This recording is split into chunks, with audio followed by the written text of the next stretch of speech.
Hello. Hi. It's stuck on my screen. Get off of my screen. The numbers. There we go. Goodbye, silly numbers. And hello, everyone. We're doing a bit of an early stream today. Been a while since I've done an early stream. Wow. I don't even know what time it is. What time is it? It's 10 a.m. Wow. I had to wake up early to help my aunt do some deliveries for some extra monies. So I'm up a bit earlier. Um, and I wanted to take advantage of waking up early and do an early stream. So we're back to playing this visual novel because I really want to see what it has in store. I'm very curious, and I don't want to do it without you guys. But some quick things. If you guys haven't looked on my blue sky, let me see. I have some emotes. Look, I got a head pet emote. And in this emote, some of the emotes I had to take away because they're not the current design, but I'm working on adding more emotes slowly but surely. Trust. We will get the what's it called, the heart sage and the wave sage back, and also the pumpkin with the glow sticks, because Pumpkin's design has also changed. If you don't know who Pumpkin is my mascot who is on my be right back screen. This one, that's Pumpkin. I need to update the emote design, but emotes are so hard. Like, I struggle just drawing these four. I hate drawing emotes a lot. It's a struggle, but I'm working through it. I need some updates. I need to work on my Sona more. I've been doing a lot of OC stuff, but I need to get back to working on my Sona. So I've been doing emotes, but I also want to do reference sheet and also human alternate universe sage, because that still exists. I just haven't drawn it yet. Yeah. And who knows? I don't know. I might what's it called? Update the PNGs too. I don't know. I really like this PNG a lot though, because of how clean it is. And recently my art hasn't been as clean because I'm very lazy. So I don't know if I'll update the PNGs or not, but because I'm still happy with this one, but we'll see. We'll see what happens. Also, last stream, friend Chicken was trying to show my socials, but that wasn't a thing. But now, it's a thing now, I think. Or not. Maybe it isn't. Never mind. Hold on. Nightbot. I thought it was a thing. But, because get that going. That way it's easier for you guys to do too. Just in case you guys wanna... Oh, it's socials. I'm silly. Yeah. Socials. I gotta put like a thing where, all of the stuff is. Maybe I should, what's it called? Do my emotes too. I think the happy one is free, isn't it? Or is that... No, excitement's part of tier 1. Never mind. Never mind. What is it called? This one. Eh, Copy. Let's see if that works. I'm curious. Sage is testing things real quick.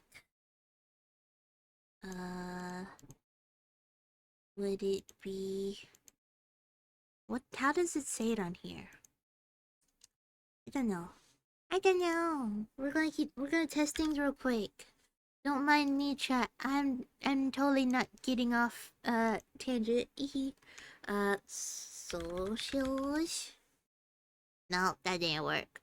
I just wonder if there's a way that it could do my emotes. You know what I mean? Does that work? No.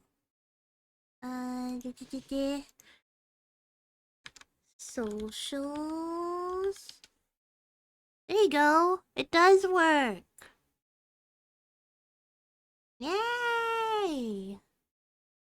Okay, that's fun to know. Okay, but I don't want to do it with that one though. I would do it to the lurking one. That way you guys can get a good, get a cute little sage head pat when you do the lurk redeem. Exclamation part mark lurk. There you go. How silly. Yeah, good to know how that I know how to do that now. I wonder if since my bot is a moderator, do they get free tier stuff? I don't know. Let's see.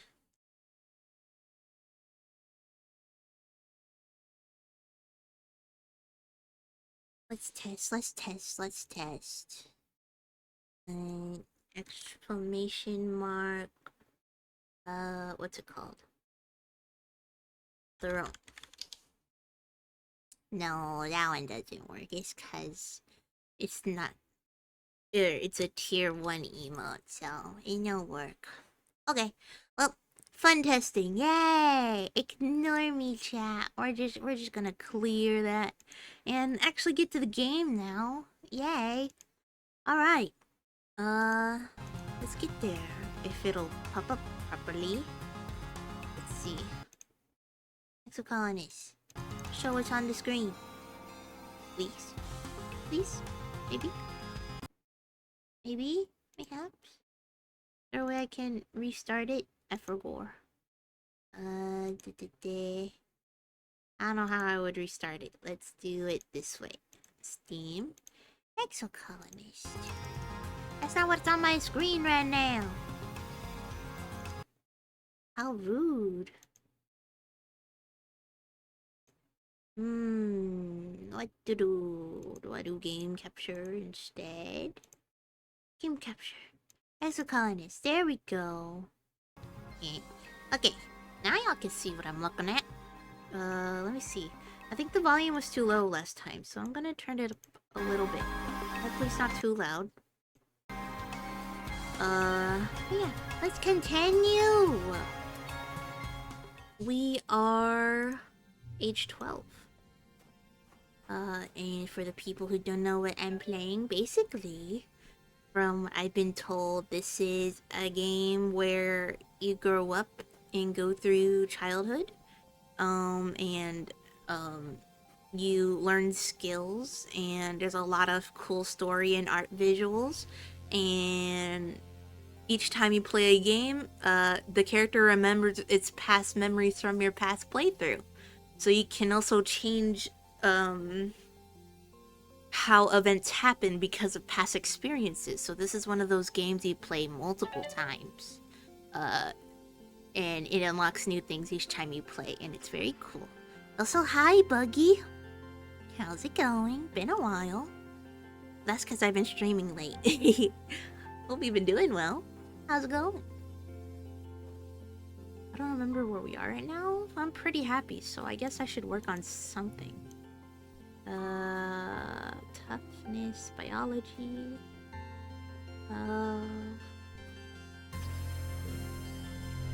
Should we study? I think I was trying to work on my toughness.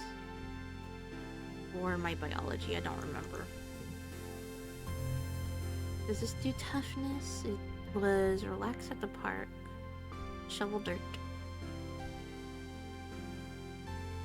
Yeah, it does do toughness. Shovel dirt. It's certainly going. Life's been kind of meh recently. Oh. Sorry to hear that. But that's a mood. I'm glad you're at least doing okay. It's not like anything too majorly bad. At least. At least. But yeah. It's good to see you though. Welcome, welcome. You're taking your lunch break with Cal and talking about edible, oh god, I forgot how to say the name. Vertunan? Vertunum? I don't know. Vertunan. Vertunum. I'm just gonna say Vertunen. Vertunen. Something like that. Plants. We're talking about edible plants on this planet. Did you know that the dirt and the climate and stuff actually changes the taste of what you eat? Cal says, spooning chickpea curry into his mouth. Ooh, that sounds good. Never had chickpeas before. Or maybe I have. I think I have had chickpeas, but it was a long while ago, and I don't know my opinion. I never really had a lot of curry, though, either. I would like to try curry, though. So the stuff we grow in the dirt here actually tastes different than what we grow in hydroponics. And it all tastes different than it did on the ship or on Earth. It's called terrory? Terrier? I don't know. Like Terra, you know, like the Earth. He smiles a few grains of rice falling from his mouth. Man, I can't wait to eat more native plants, he says. I just think they're gonna be better for us, you know? Like, we breathe this air and we drink the water, so why are we still eating Earth food? Wow, Cal said, sounds a lot more sophisticated than he took him for. Like, terrier? Really? You're thinking about this when Cal scoops up a handful of red soil. I wonder if Vertunum dirt tastes different. Let's find out, he says, bringing it to his mouth. Wait, at least these spices are a great idea. Let's make mud pies. What does this give me? Seasoned dirt or, oof, iron stomach. Mud pies. What's that card? What am I looking at?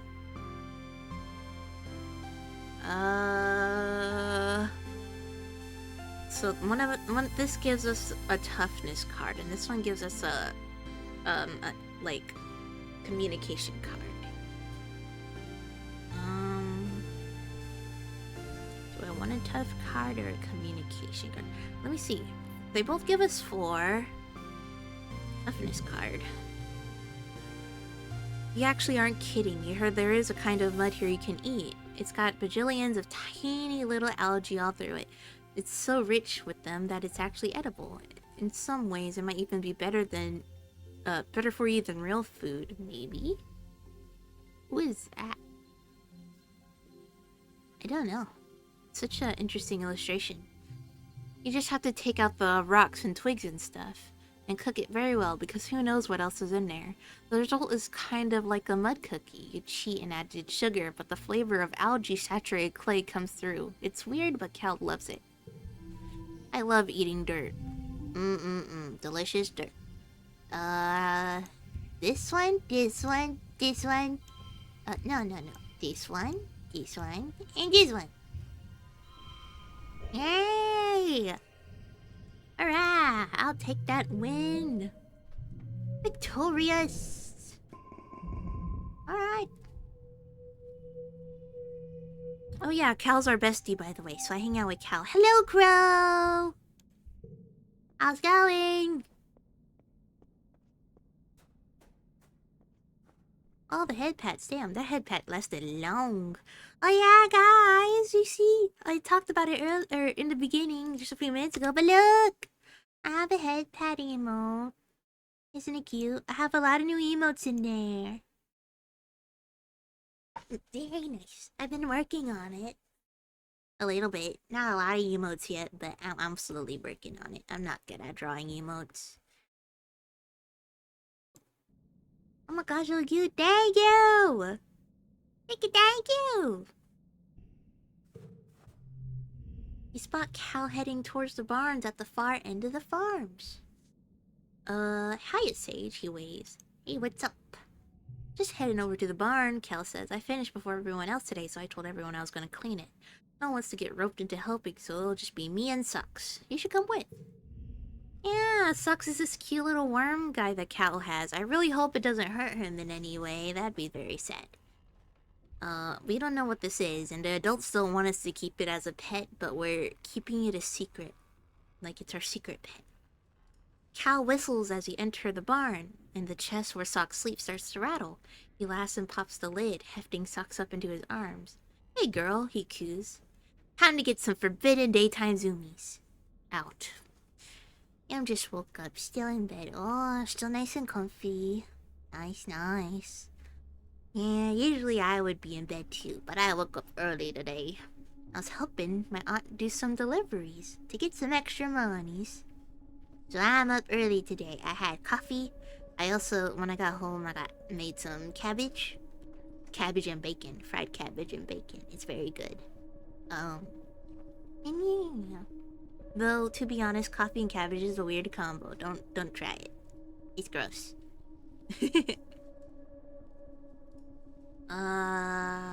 You and Cal play with Socks for a little while, chasing her around the barn. She chitters and stomps her stubby little legs, clearly enjoying the attention.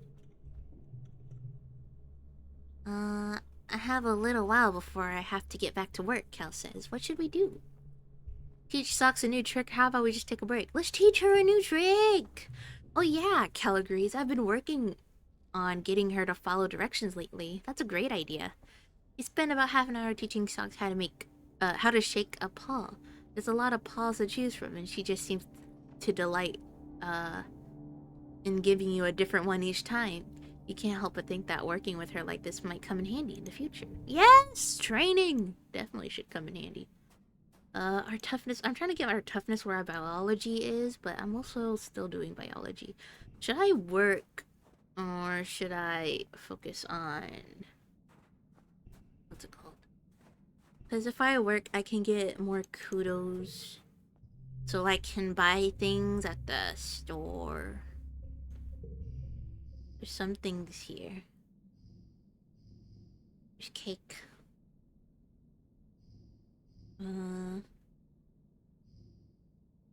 We need persuasion. We can add +5 to animals. An animal book would be cool. I think I could buy that now.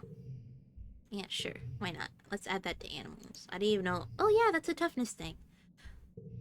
We learned that at the combat center. Because I was trying to learn some combat too. Let's research xenobotany. Yes. With our dad. Oh, hi, Mom. Hey, Squirt. Your mom calls out to you. Don't you think it's time you started thinking about what you're gonna do when you're older? You look at her in confusion. Isn't she always telling you to stay in school? She chuckles. You gotta think about it sometime, kid. How about you come join your folks on the farm if you think you're up for it? I'm ready. Let me join on the farm. Your mom claps you on the back. Oof. She's just as strong as she looks. Great, she says. Come see me in Geophonics when you're ready to start. It'll be more fun than wheeling dirt around, I promise. Yes! We have unlocked a thing to study.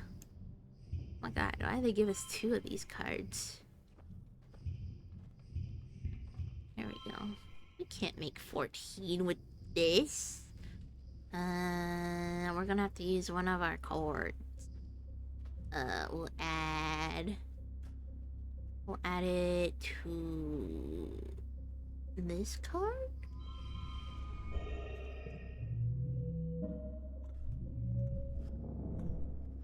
Alright. We didn't really learn anything there, but it still gave us something anyway. Everything's pink again. Yeah, biology is getting way up there. Let's go do some combat training. Defense training! Part of self-defense is training your body so it can be ready for any situation. The security chief has you running laps, jumping through tires, climbing walls, and sprinting back and forth. He has this inverted anti-gravity pad that makes your limbs feel super heavy. When you do jumping jacks on it and then do them again in normal gravity, it feels like you could jump straight back up through the wormhole. It's exhausting, but not that different than sports ball training. This is a breeze! Yes. Oh my god! Look at that art! What the hell? He's so strong. Look at those muscles. I think that's our bestie when he's older. Unless that's like a relative of his, but we haven't met him if it is. There's a lot of characters we haven't met though. But I think it's Cal when he's over. Which I'm still surprised that this is his real name. His name is I don't even know how to say it. Recalcitrance. It's a long ass name. Yeah, these are all the characters we have met so far. These are all the kiddos. One of our friendos died though, but I'm assuming next time we play we'll be able to save her, so I'm looking forward to what that will look like. Yeah, Professor Hal died too. He was our teacher. Ah! And, Tonin was her dad. Her uncle? I don't remember. I think it was her dad. Yeah. She died after. Not these people. This is great. It feels good that Ret actually challenges your body and encourages you to achieve peak condition. Okay. Oh my, that's a lot of cards just going around.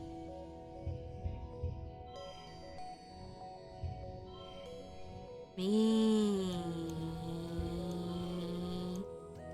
I don't know what I'm doing.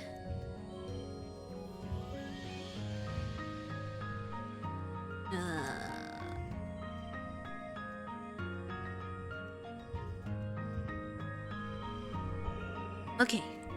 There we go. I'm like barely making these things. I need to get some more memories.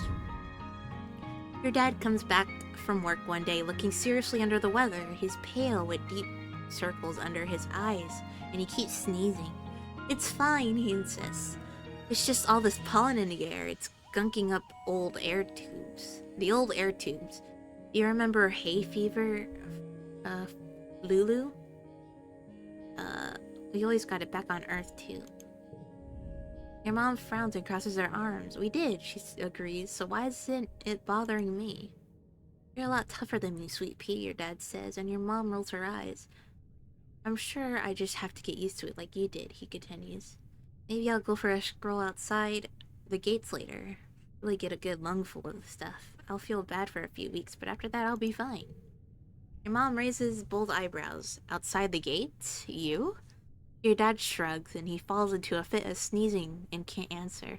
Your mom directs him to go lie down on their bed. You need rest, not Mashimo. She scolds him.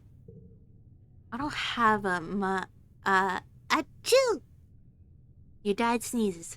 A macho bone in my body. Fufu. Fufu? Is that like a nickname? And I have to fertilize the corn and the pixie beans this week. Uh-huh, your mom grunts. Your dad pulls a handkerchief from his pocket and sneezes into it a few times. Big yelling hawk sneezes that echo through your whole quarters. He pulls it away from his face and you can tell that something's wrong. Uh-oh. Huh? Your dad says weakly, holding the handkerchief away from his face. It's bright fuchsia pink and glittering in the light. That's weird. Oh god, are we finding out a new illness? Then his eyes roll back on his head, his knees buckle, and your mom yells for you to call Instance. Ooh. I don't remember this lady. She knew. Chief Engineer Instance takes your dad's vitals and gives him a cursory look over, but she seems satisfied with what she sees without having to do a thorough examination. The explorers have started calling this the Shimmer, she says, shining a light down your dad's throat. He's looking a little better, but not much. It's an airborne environmental toxin, like the pollen fog. Lightly in the pollen fog. Will he be okay? It doesn't seem to be, to cause long-term damage to the body, Instance explained. She gestures in the air, making notes on her hollow eye that she can only see. I've been tracking its effects for 3 seasons now. The toxin is flushed out of the body after 3 to 5 days, and it's not contagious. She looks down at your father. What that means for you, geranium, since you're particularly susceptible,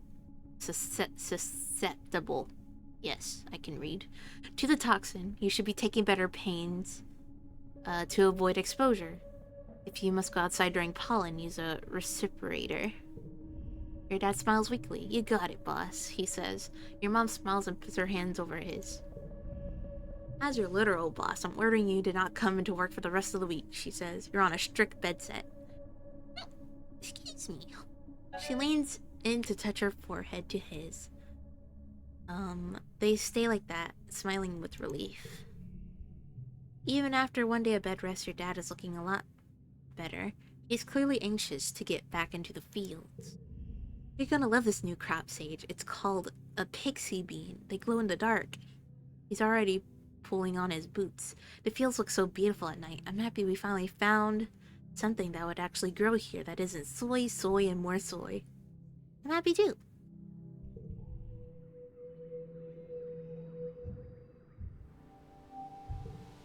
Oh my, yeah, there's a lot of pollen in the air today. Hello, Tangent. Your hollow palm pulses with a message from Tang. Hello, Sage. If you're not occupied, could I ask you for your assistance in the lab? Thank you in advance. Tangent. Typical Tang, but her asking for help is something so rare that you can't help but head over right away. You find her hunched over the spectrometer, making notes on a hollow screen. Oh, you're here, she says, blinking rapidly. She looks like she's been awake for days, wrinkled, a little shiny, with the wild-eyed look of someone who needs a cup of blep tea. How can I help? I'm researching the shimmer, the respiratory illness some people report during pollen, she says. I'm loath to admit it, but I need your assistance. She takes 4 vials with swabs inside and puts them into your hands. I need recent saliva samples from both you and your father, she says. There must be a reason why he's so susceptible to shimmer and you're not. You share half of your genetic code with him. There must be some marker that we can compare between the 2 samples. Then, she continues, pulling another vial from a rack of test tubes. Administer this to yourselves. Wait 3 days and take samples again. The test should be able to determine if anything in your body chemistry has changed. Oh, give me a second, chat.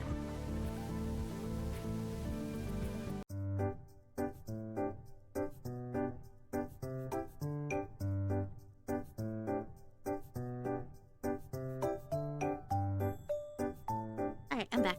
It was a quick thing. Oh, well. Yes, headpads. Yes, I have a headpad emote now. Hi, Jigen. I also did the socials thing. Socials.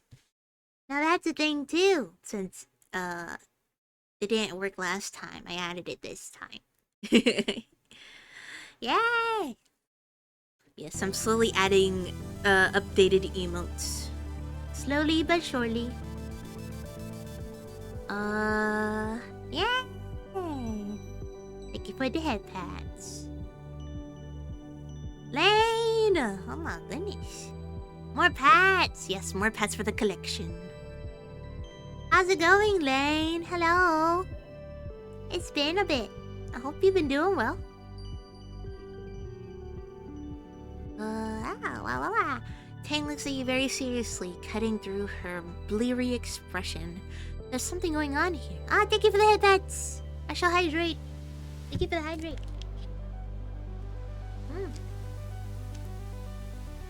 There's something going on here, she whispers. Something really, really big. I've begun to realize this is about more than just curing a disease. She sneezes your hand... she squeezes. I thought she said sneezes. I was like, don't sneeze in my hands. Been doing the things at work. Ah, makes sense. I hope that's going okay. And I hope you're taking care of yourself while you're working. At least to the best of your ability. She squeezes your hand so hard it almost hurts, unlocking the secrets of the shimmer, who it affects and why. It could lead to a greater understanding of all life on Vitrumna. And knowledge. Knowledge is more than power. Sage, it's control. No way! Okay, I'll do it. Thank you, Tang says. I've been researching so hard I think my eyes are gonna fall out of my head. And for what? Well, for the end of a debilitating disease is a pretty good reason, but Tang just shakes her head at herself before he can answer. We're at a disadvantage here, she mutters. We are fighting blind. We need to understand this planet if we're going to get it under our control. Work is manageable. I am always so eager to get home so I can press buttons on my music keyboard. Oh. Yeah. I'm glad it's manageable. But yeah, that makes sense.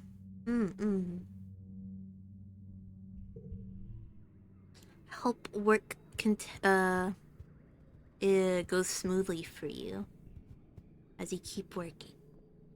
Words are words. Words are wording. What do I do now? Do I want to keep working on combat or toughness? I should probably keep working on combat. My combat's very low. We might just do a bunch of defense training. As a matter of fact, I think is what you meant. Or as a matter of effect, I am pressing buttons on it right now. Oh, nice, nice. Making something new or something you've been working on for a while or just playing around? An enemy loves her big brother, Calm. When it's his turn to teach the class, she's more focused than ever. You learn a lot from Calm and from an enemy too. You never had siblings other than everyone you grew up with in the creche, so watching her idolize her big brother was kind of funny. Aw, that's sweet. Just playing around, I only got this one recently from a coworker, so it's so cool. Ooh, lucky. Nice, nice, nice.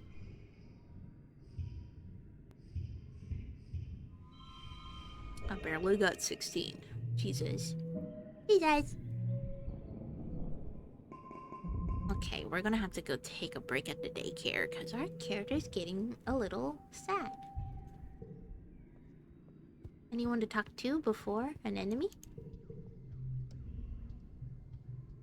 So then I trapped it in my room. An enemy says, telling you all about the bug she saw in her quarters. Its wings were as big as my head, and it had feelers like whoa, and it was bouncing all over the place like boing, boing, boing. She gestures excitedly, swinging her arms over her head. The bugs here are so big, and they're everywhere. I was going to give it to Tang, she says. She loves gross bug stuff. But she said I should just let it go, because if it stung me, I might get a weird mutant power. I mean, other than the one I already have. And I wanted to see if I got more weird mutant powers. So I started jumping around off higher and higher things until I was jumping off the back of the ship. And I got in so much trouble. But it wasn't even that high. She stops in her tracks. Hold on, she says. Stooping to rub irritably at her knees for probably the 100th time in the past 5 minutes. Ah, I'm gonna die. I busted on my knees and it's so itchy where my scales grow in. Annie, don't pick at it. Chief Steward Antecedent. Steward Antecedent. Who's Steward? I don't remember who Steward is. I don't think I've met Steward. I'm gonna guess it's a relative. Steward Antecedent's voice rings out across the garrison yard. Pleasant but firm. It instantly transports you back into being in the ship creche, tugging on her skirts and calling her auntie. Thank you for the lurk! An enemy jumps and stands up straight, her hands flying to her sides. But Mom, oh, it's this lady. I was like, say, who is that? But Mom, an enemy whines, digging her fingers into her knees as Antecedent approaches you both. It's so scratch-tastically itchy. I know, lovely. Antecedent soothes her, patting down her riotus hair, red hair. I can read. But the more you pick at it, the thicker your scales are gonna grow in. Damn, so you're so short the hand covers his whole head. What do you mean? No. I don't know what you're talking about. I'm not short. Y'all just have big hands. Because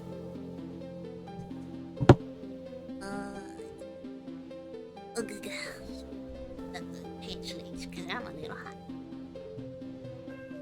An enemy tucks her hands under her armpits to keep from scratching. What if I want to have cool skills? She pouts. Antecedent smiles indulgently. At the rate you're going, I'm sure you'll be covered in them before you know it. No need to rush. An enemy's skin is dotted with patches of protective blue-screen scales that grow in whenever she gets a cut or scrape. She rubs the patch on her jaw, indignantly. The one she got when she ran headfirst into the food synthesizer back on the ship. I know, I'm just messing with you. I know. I'd be silly too. You learned an enemy's augment.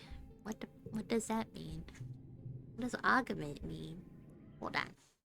Augment. Augment meaning make something greater by adding to it. Increase. And make larger. Like the scales? I don't know. Auntie Seedent opens her satchel and pulls out a bundle of clothes. The queen for the nanoprinter, thank you for the like, is over a week long, so I patched your pants with scraps from your, brother's clothing. Please try not to put any holes in them or yourself, okay? She hands the clothes to an enemy and kisses her forehead. An enemy sticks out her tongue and gags. Yuck.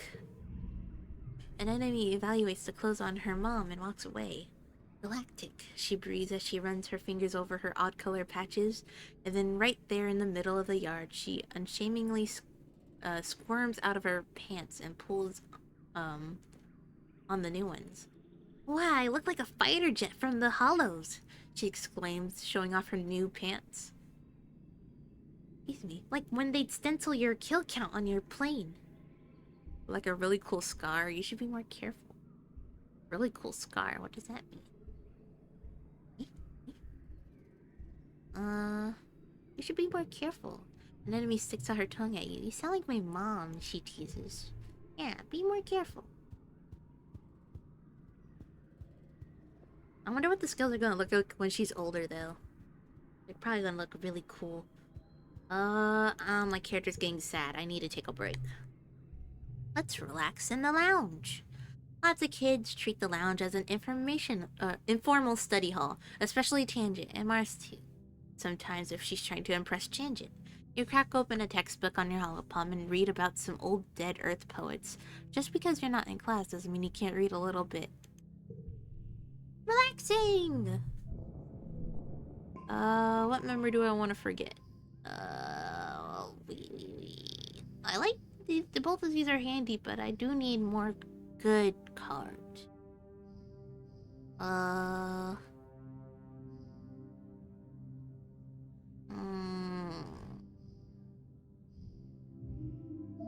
I get rid of both. I'll just get rid of that one for now. Next month, it's early dust. Oh, look, we're so happy now. Alright. Defense training! An enemy's big brother. Calm. Oh, that's what he looks like. He's so cool looking. I like all of the freckles. So cool. Teaches karate techniques to the class. Kicks, punches, flips, and all cool stuff. He's much more calm than Security Chief Rhett, and takes the time to connect with you instead of just relying on intimidation. I kinda wish he was the chief of security instead. Maybe one day. Rhett can't be a boss forever, right? Mom organizes your first karate tournament. Okay, I go now. Hope he has the goodest of days, Sage. Bye, Buggy. I'll start seeing you. And thank you so much. I shall have a good day. I hope you have a good day too. The rest of your day. Or days. Yes. English. Com organizes your first karate tournament. Well, he doesn't call it a tournament. It's more like an exhibition to show off how far everyone has come in their training. There's informal sparring matches and feats of strength, like high kick challenges and breaking boards. Despite Com's best intentions, an enemy is absolutely taking this like a competition. She takes her place next to you at the board breaking station and gives you a challenging look, tossing her unruly hair over her shoulder. Is it on? Sure. Oh, it's on. You break the boards until your hands are red and sore, but it's no competition. An enemy chews through these boards like they're made of soy bars. An enemy is encouraging. You're getting good, you just have to focus your power through your body more. Like it's not just your hand doing the work. She says, slapping you on the back. How are her hands not even sore? It was close though. It wasn't really, but it's nice she said so. She's giving us pity points.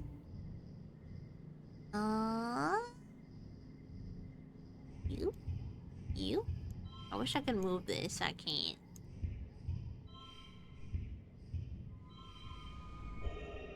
17. I'll take it. Alright, it's time for the 3rd annual Virtunalia Festival. You gather your family in the Colony Square. Everyone takes a seat as Governor Edicott approaches the stage. She folds her hands and serenely addresses the crowd. I'm totally reading that right. What a pleasure to address you all today as your governor, she says, looking as pleased as she ever does. In under 3 years, we built a colony which we can truly be proud of. We built a colony of which we can merit. While we suffered through hardships and losses, it's like she's reading from a script. We remain standing as always, looking towards the future we are building together. Let us use this Midsummer Festival as a time to reflect our many blessings, Edicott continues. Fresh water, good food, healthy children, and a strong community. Edicott bows her head. But first, let us remember Professor Halitosis, who guided our children and kept our engine running for so many years. Chief Engineer Instance will be filling in, which help from our ship's AI Congress, until somebody takes up the mantle and rests it so easily on Hal's bored shoulders. We also recognize the passing of our dear friend, Chief Surveyor Melatonin. I forgot his name was Melatonin. That's such a silly name. Known for his gentle nature and his curious spirit, Tonin joins his daughter, Aspartame, and his partner, Lavendula, in the world of our memories. In his place, we welcome our youngest council member ever, Utopia, representing expeditions. Wow. Edicott invites the rest of the council to stand and be recognized among the crowd, including your mom, who huffs an annoyance. When the applause dies down, the council sits and Utopia remains standing. Actually, Auntie Edicott, y'all mind if I just make a quick announcement? Edicott nods and Utopia clears her throat. I just wanted to say thank y'all for trusting me with this job, she says, clearing her voice, her voice clear. Wait, no. Pretty. Yeah, all the characters are so nice in this visual novel. I love all the designs. They're so cool. She says, her clear voice ringing out over the crowd. A cheer rises from expeditions and she motions them to quiet down. Uncle Tonin left some big shoes to fill and, well, I'm gonna give it my best.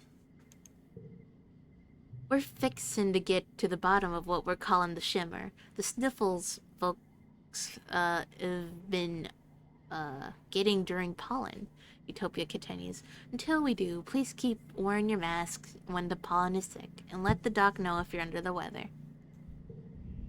She bends down to hug Governor as she leaves the stage. Thank you, Utopia, Edicott says warmly. And thank you for the rest of the council for their services. Live music starts playing and Edicott smiles. And now it's time for the games and feasting. Alright. Do we want to do science fair again? Or fighting?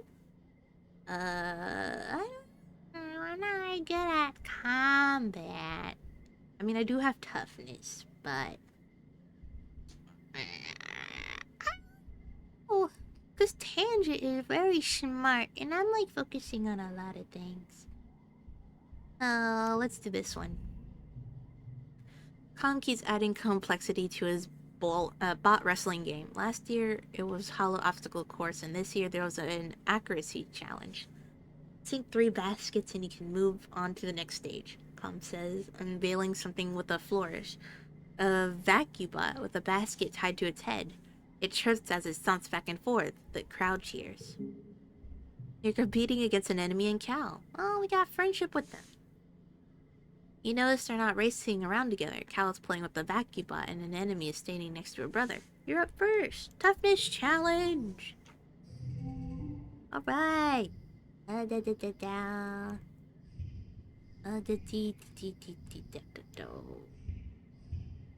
You. Is that enough?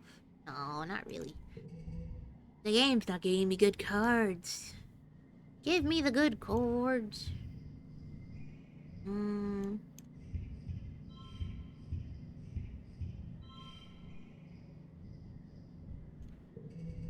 Round 3. Hey, that's a good card.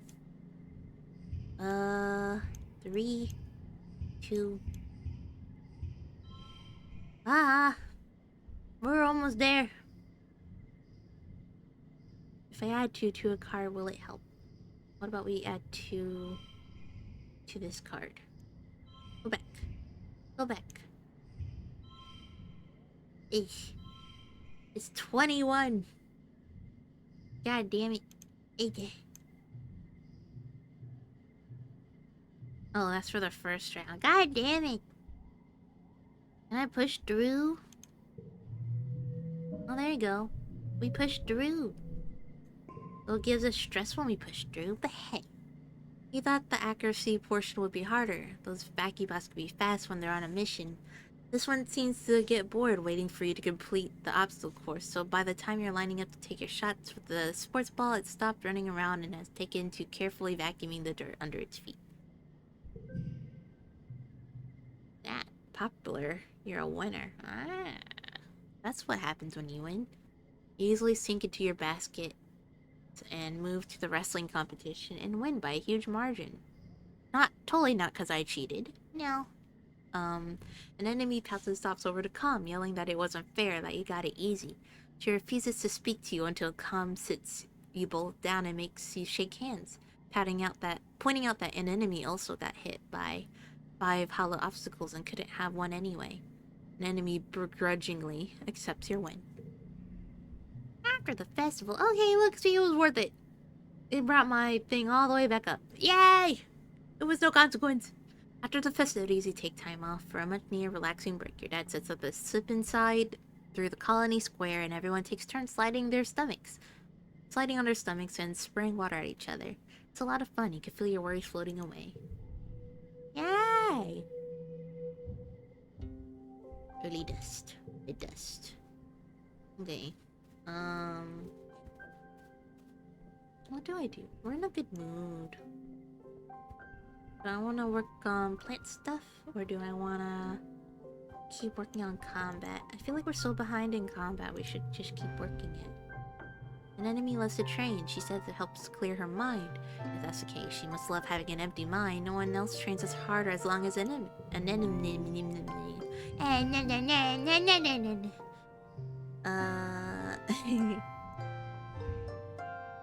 Three. 1, 2.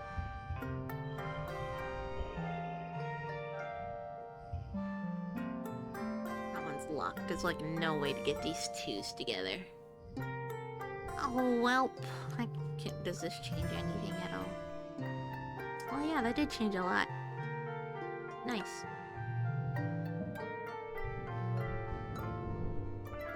Alright.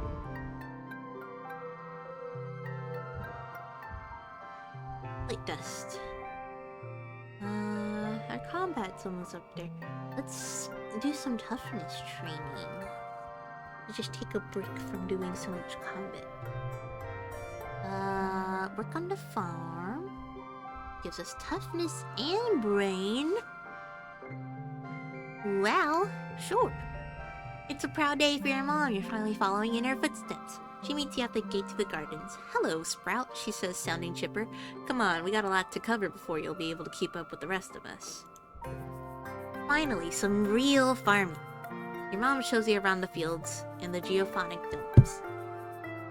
You'll mostly be working in the fields with the healthier earth crops like the potatoes and the corn, as well as the native plants we managed to cultivate. She frowns. We'll figure out how to cultivate these native plants somehow. Well, it gave us reasoning and toughness. That's interesting. I think it did, actually. I don't know. Gave us something here. Spend the rest of the day pulling weeds and watering plants. You're dirtied up to your waist by the time you're finished, but it's good, honest work. Excuse me. You're proud to be able to do something that helps out the colony. Cal gives you a high five and invites you for a cold drink in the cafeteria. All the other agriculturists join you. All the places in the colony you worked, Geophonics is most likely a family. Most like a family. Maybe because they've always been your family, thanks to your mom and dad. Yay! Card becomes blue. Interesting.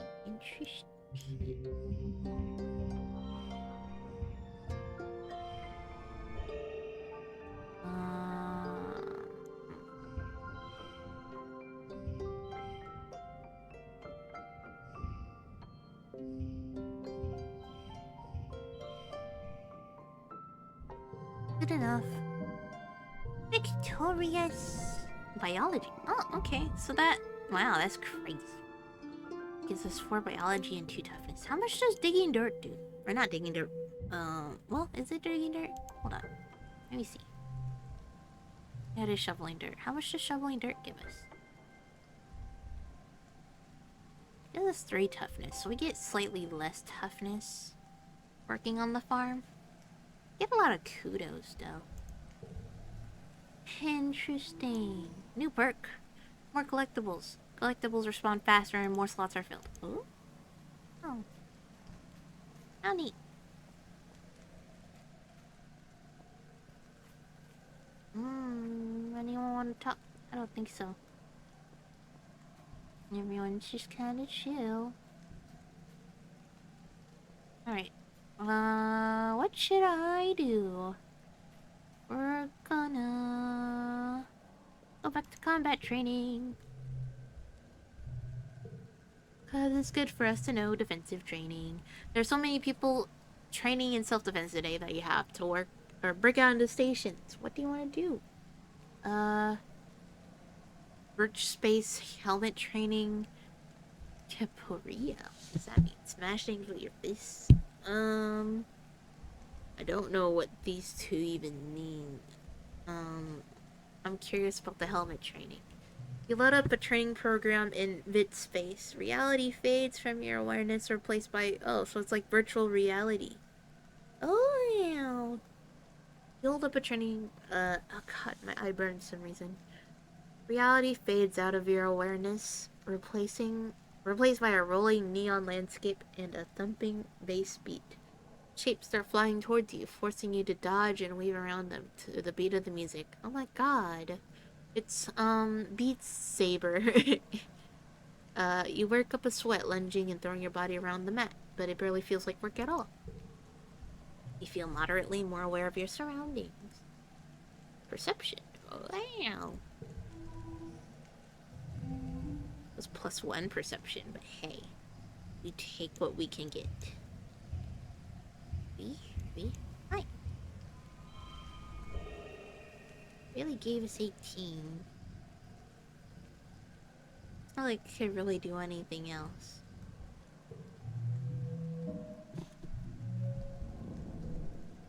Didn't do really good.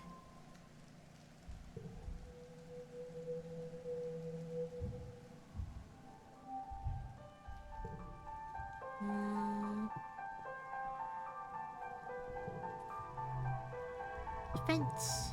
An enemy can make a competition out of anything. Fastest lap, heaviest lift, most boards broken, highest kick.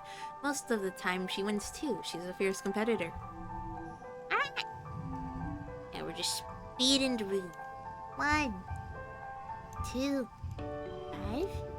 Oh, that's 7. 6. What? Oh, 6, 7. And then 0. Or should I do... this.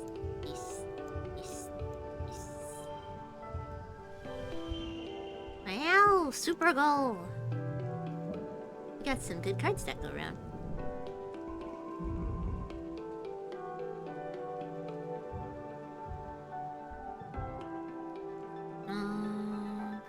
Characters feeling neutral. More combat. Hardcore combat. We read that one already. No new events. 2, 3, 6. What? -3. Oh, how dare. Okay, well, I guess we gotta accept that. How rude. Well, we got a 29, so I guess it isn't that bad. Ah, how rude. That part sucks. Success! It's glow season. Our combat is... I want to at least get our combat at 1. And then we can go back to doing farm work. You drill on emergency protocols and how to shelter in place, in addition to the regular fitness courses. Glow has everyone on edge, waiting for the inevitable attack. Inevitable. Excuse me. 6, 5, 2, 2. Is there anything better we can do? Is that better than having that over here? No? What about if we do this, and then this, and then take that out? Gives us 23. Oh, okay. That works.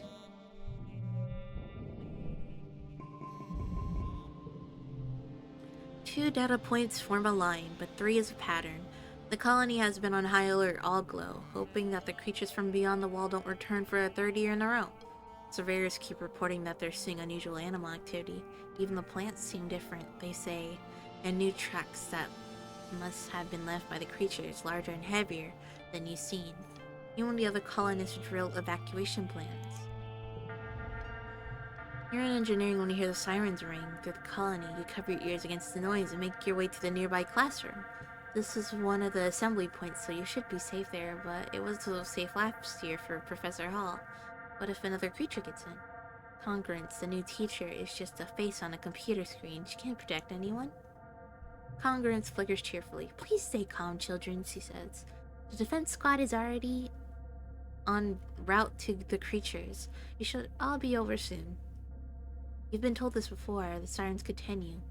I can't leave. I need bravery, and I have no balls. No balls. As the sirens continue, you're faced with a choice. Stay put.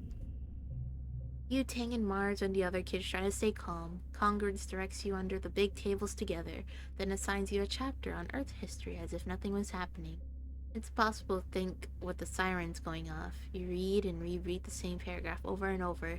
Try not to think about some monster bursting through the door or the window or the wall. Just take it seriously. Got some friendship with Tangent. Got some stress, loyalty. There's nothing you can do, so you try to apply yourself to reading the chapter you've been assigned.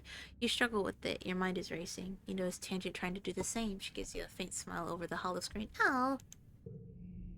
It isn't long before the sirens turn off, ringing 3 short pulses as all clear messages flashes on your holopon. You and the other children file out of engineering and you head back to your quarters. Your parents want to know that you're safe. Your dad gives you a big hug and your mom slips into the seat at your small table. It's like they're going specifically for geophonics this time. She mutters, but your dad pets her hair and shushes her. I'm sure it was just bad luck. Spulu Bean. Or Spulu Bell. What's her name? I forgot. Oh, her name is Fulu. Or Flulu. Or Gore, her name was that. I wonder. Such a unique name. He says, but your mom shakes her head and folds her hands in front of your mouth, staring out of the porthole window at the fields. What's that? Needs a... what? I couldn't read it, goddammit. Oh, breaks it. Stress. Start age 13. Lots of things going on. Shop weapons. Combat. Hi! Kenji is standing still with her face held up to the sky, letting blue snowflakes land on her cheeks. They melt almost immediately. She doesn't move as you approach. After a minute, she winces and rubs her eyes. It stings, she says, because it's made of acid. Acid snow? Tang nods. The HoloNet entry says it isn't harmful. It freezes at 12 degrees Celsius and turns into tiny crystals that are so heavy they could fall from the clouds. You can see them under a microscope. She sticks her tongue out and lets some of the flakes fall on it. It tastes kinda sour, but sweet, she observes. Fascinating. Tang pulls a sample jar out of her coat. We know what it's made of, but our understanding is incomplete, she says, and places a jar on an outcropping of rocks. Big mushrooms change in shape and color before the snow begins to fall. I wonder, is there some sort of signal that precedence, that precedence, precedent, yes, the changing of the seasons.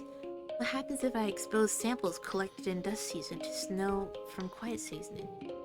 A small, excited smile appears across Tang's face. There's so much to learn about this planet. I can't wait. Glad you're excited. You and an enemy are playing in the garrison yard. I wonder what happens when our emotions are at 0. I forgot what they said. You and an enemy are playing in the garrison yard with sticks, chasing each other around and pretending to be sword fighting. The adults training nearby are patient with you as long as you don't get near the tangent dummies, but sometimes you stray too close. Watch out, Annie. One of the security personnel calls out as an enemy bumps into her. You kids stay behind the fences, okay? It's an enemy! Oh, Annie, okay. She retorts as you both retreat to a safe distance. An enemy throws her stick at the ground and pouts. Just because everyone else shortens their name, it doesn't mean I have to do it. I like being an enemy. But having a nickname is kinda cool and mysterious. Like having a call sign, you know? What would you call me, Sage? Just an enemy? Something else. How about Nem?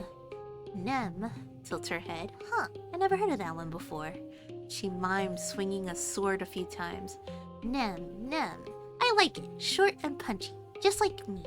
It's kind of like an adventure from a story. Nem!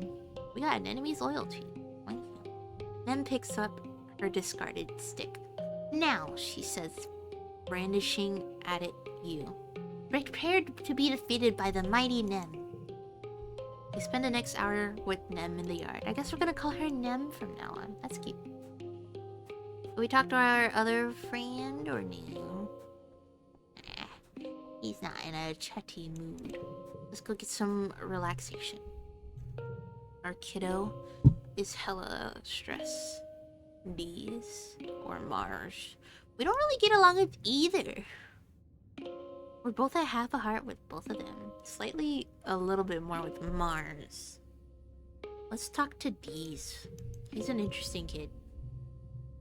He plopped down beside D's, who's listening to music in his ear speak and ignoring everyone else in the lounge with dogged determination.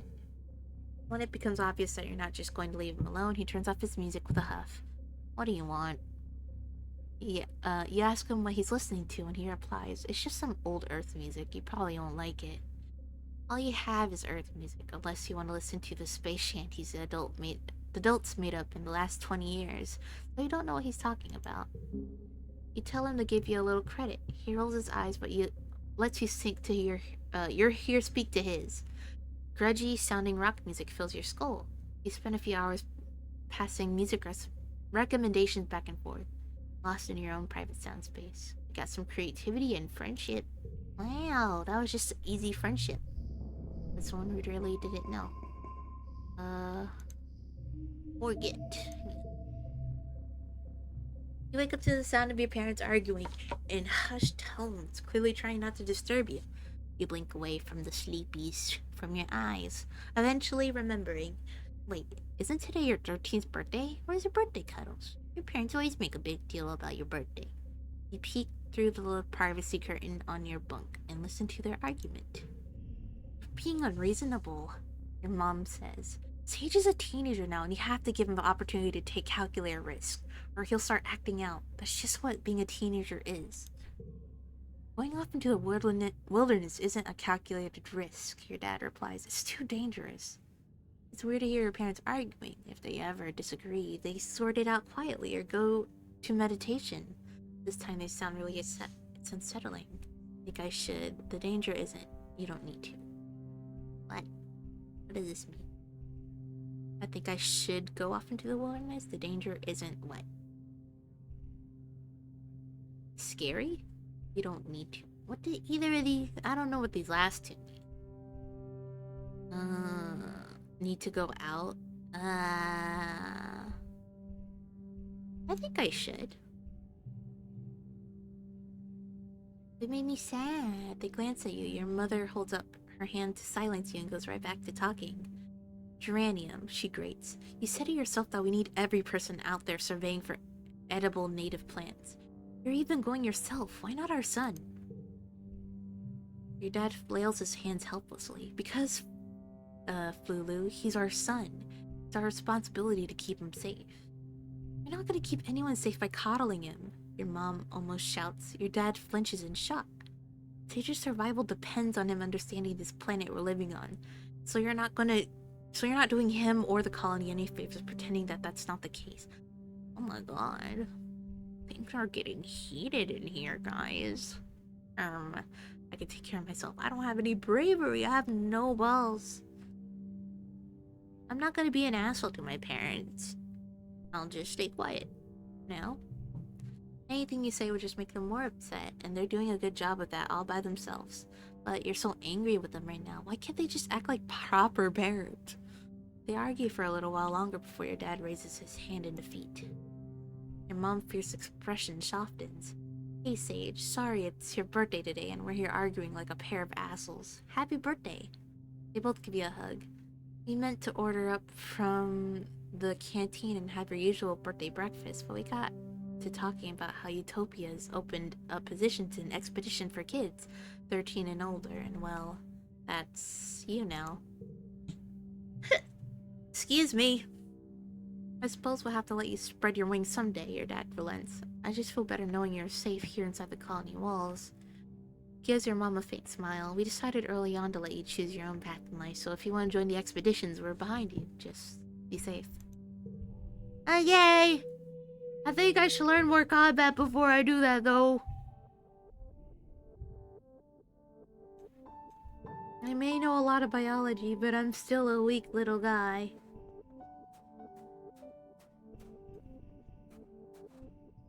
So let's keep doing... defense training. There was something else we had too, wasn't there? What? Let's see what benefits defense training does. Oh, whoa. It's like its own section now. Survey the plains. Oh, it gives us perception and animals? Why does it have the muscle stuff though?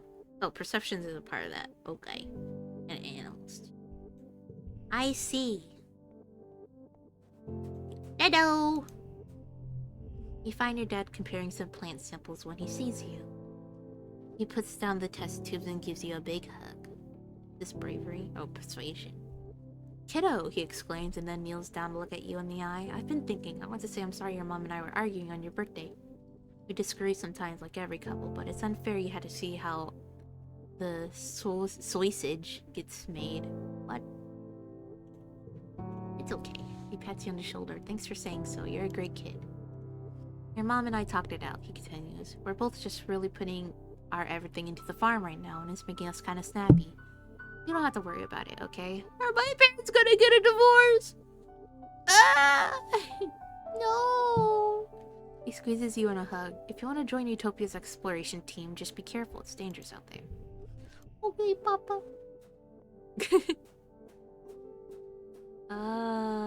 Let's keep working on our combat. Defense training! You work on your flips.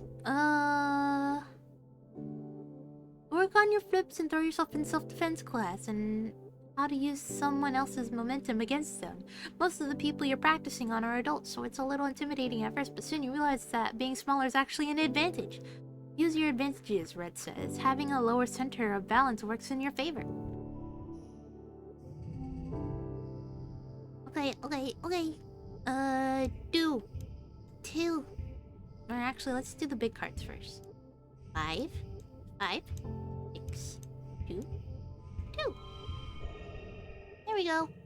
It's 27. Super cool. Getting a lot of super goals since most of our cards are in the tough class. The strength or whatever. I would like to at least get to the second thing of combat before we do any outside exploration. You hear security chief Brett is on a lookout for lookouts. That is for kids to chill out on top of the walls all afternoon and count Xenos. Sounds way better than going to class. He gives you a once over eyes and arrowed. Alright, he says. Look over there at the end of the field. What does that sign say? I don't have a lot of good perception. I don't want to play your game. Brett looks pinched and that you bothered him for nothing. Following orders saves lives, Sage, he says. I had to learn that when I was your age. He turns away from me. You're lucky you haven't needed to yet. But I don't know how to read. We don't really need that, but well, maybe we do.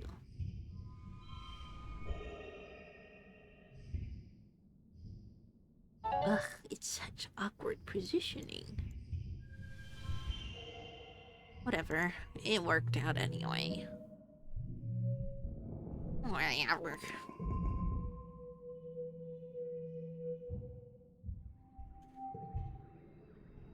Ah! Tangent wants to hang out, and is that the only person who wants to talk? Ah, we got something. What's this? A ripe blue bobber fruit. Yeah. Dado wants to talk. Your dad was sniffling and sneezing pretty bad this morning. He collapsed around this time last year, so you've been feeling anxious about his health, especially now that the pollen is back. He's working hard in the fields, respirator hanging from his neck as he grunts and shovels dirt into a wheelbarrow. He sees you coming and stands up straight, coughing a little as he stretches his back. Hey kiddo, what brings you out here? Working hard or hardly working? Oh my goodness. Dad, you have to wear your respirator. Your dad makes a blah blah blah motion with his hand. I do. Don't look at me like that. I'm just getting fresh air. It's hard to breathe with that thing on. I'm racing to get these pixie beans in the ground. He continues. We're all set to have great harvests this time for Vitrumalia. He leans on his shovel, tucking one foot behind the other and rocking back and forth. Truth is, I've been working like a dog. I'd love to get out of here for a while. Hey, what do you say you and I go for a little walk? He says, brighteningly. Or brightening. I know you don't get outside the walls much either, but we could do a little nature walk. I study all the plants the foragers bring back, but I never really see them in the wild. Sounds great. Awesome, your dad exclaims. I knew you'd pick what I'm throwing down. My mom doesn't see the draw. He continues flipping the shovel up onto his shoulder and picking his way carefully out of the turned fields. She likes what she can control, you know? But there's a whole planet out there and I want to go explore. He stops and doubles over, suddenly racked with a coughing fit that makes him unable to speak. He tries a few times to catch his breath, but each time he starts coughing harder. The pink pollen in the air swirls and eddies around you both. A walk will do you good, or maybe you should stay indoors. Maybe you should stay indoors. Oh, your dad wheezes. You're just like Instance, that old stick in the mud. I heck. Or, is that a hiccup?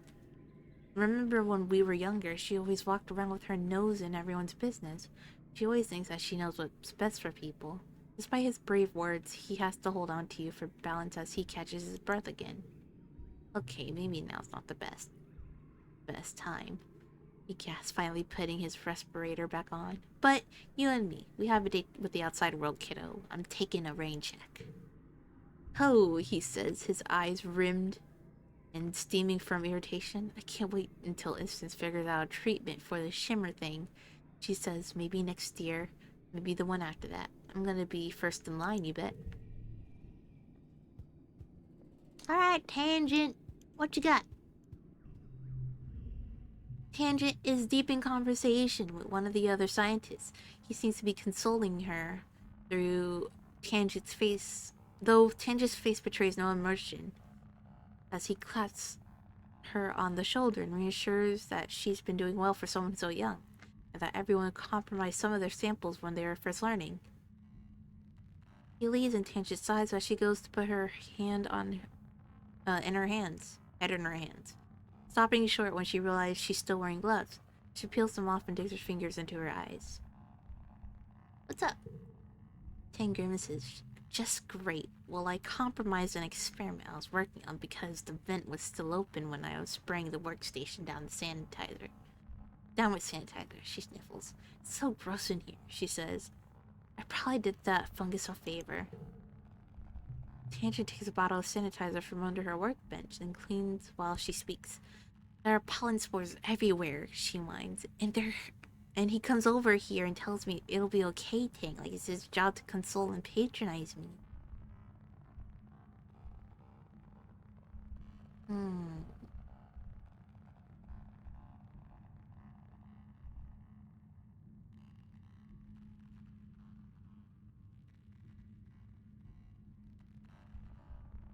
I guess she just wants high expectations.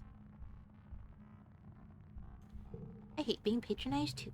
We both sighed in unison. I hate being young, she says bitterly.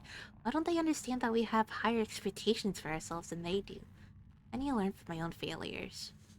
Ew. I guess her and her brother are both kind of rebellious, huh? What I don't need, she continues ickily, is someone to pat me on the head and tell me it's okay and the adults will make it all better. I messed up, she said. Just let me fix it. Don't make a big deal about it like I'm a child with a boo-boo. Understandable, I guess. She is older.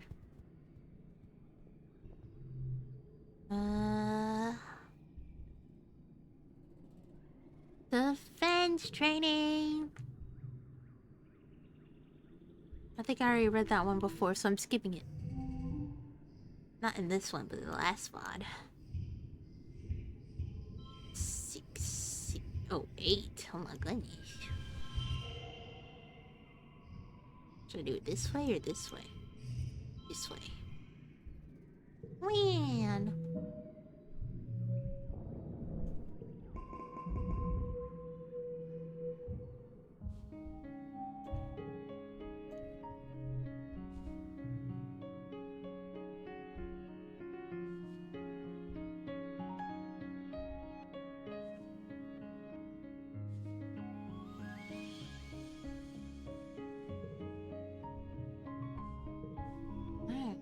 We're just gonna speed through this a little bit.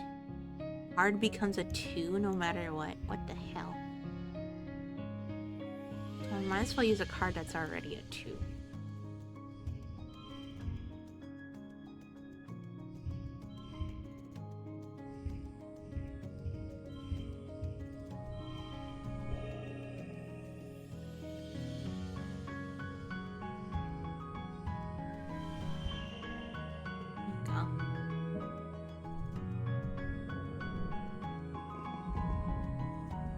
You're getting older. It's that magical time in your life full of discoveries and possibilities. When children become adults, their bodies change in weird and wonderful and often embarrassing ways. When you were younger, Congruence gave your class a frank presentation about preparing for the changes in your body that you would experience in the next 3 years. Which parts of the presentation was relevant to you?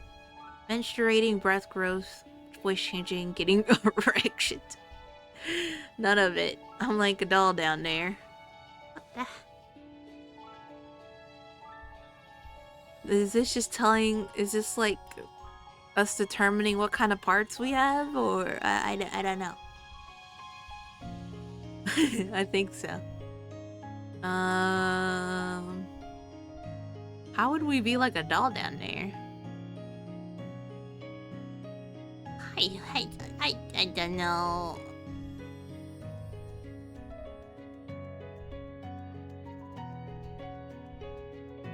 I mean, I guess I'll just do what I had to learn.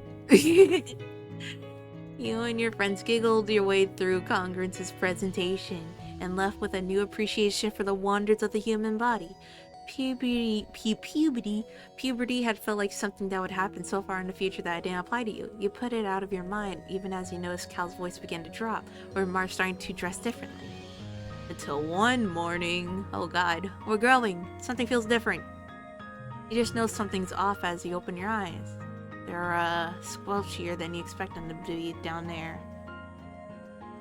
You just want to close your eyes again. You remember Congruence's sexual education class. You're not ready for their real world practical applications.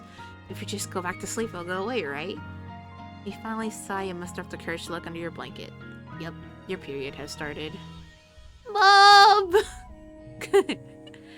You pull back your privacy curtain and gesture for your mom to come over. When she sees the problem, her eyes go wide and she gives you a big hug.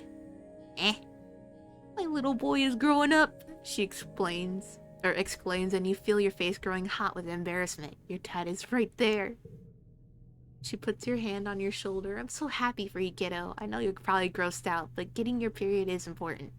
Sometimes we need a bit of a mess in our lives to remind us that we are real, that we're part of this world. It reminds us that we have an ability to make life and responsibility and to take care of that life. Getting your period is a beautiful thing.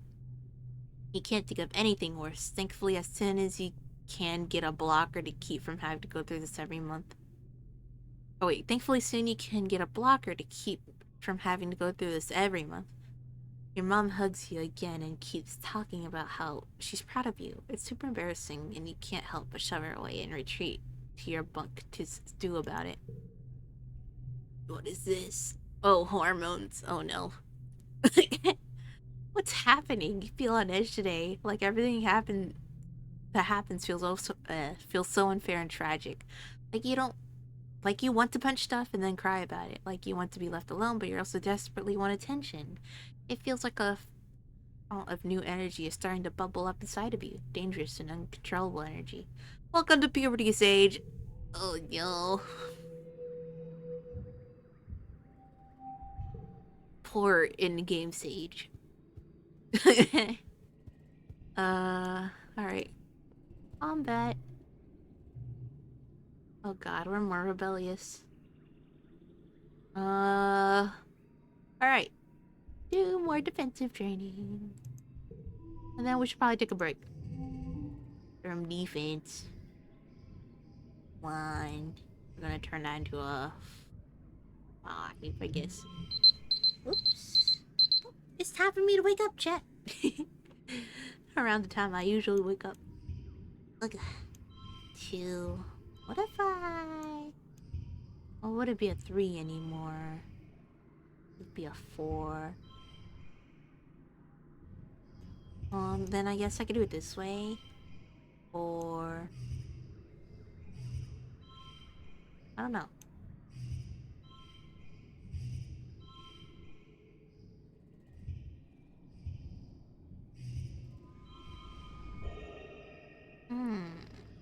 I still don't fully understand how this card game works, but I mean it worked. I'm not complaining.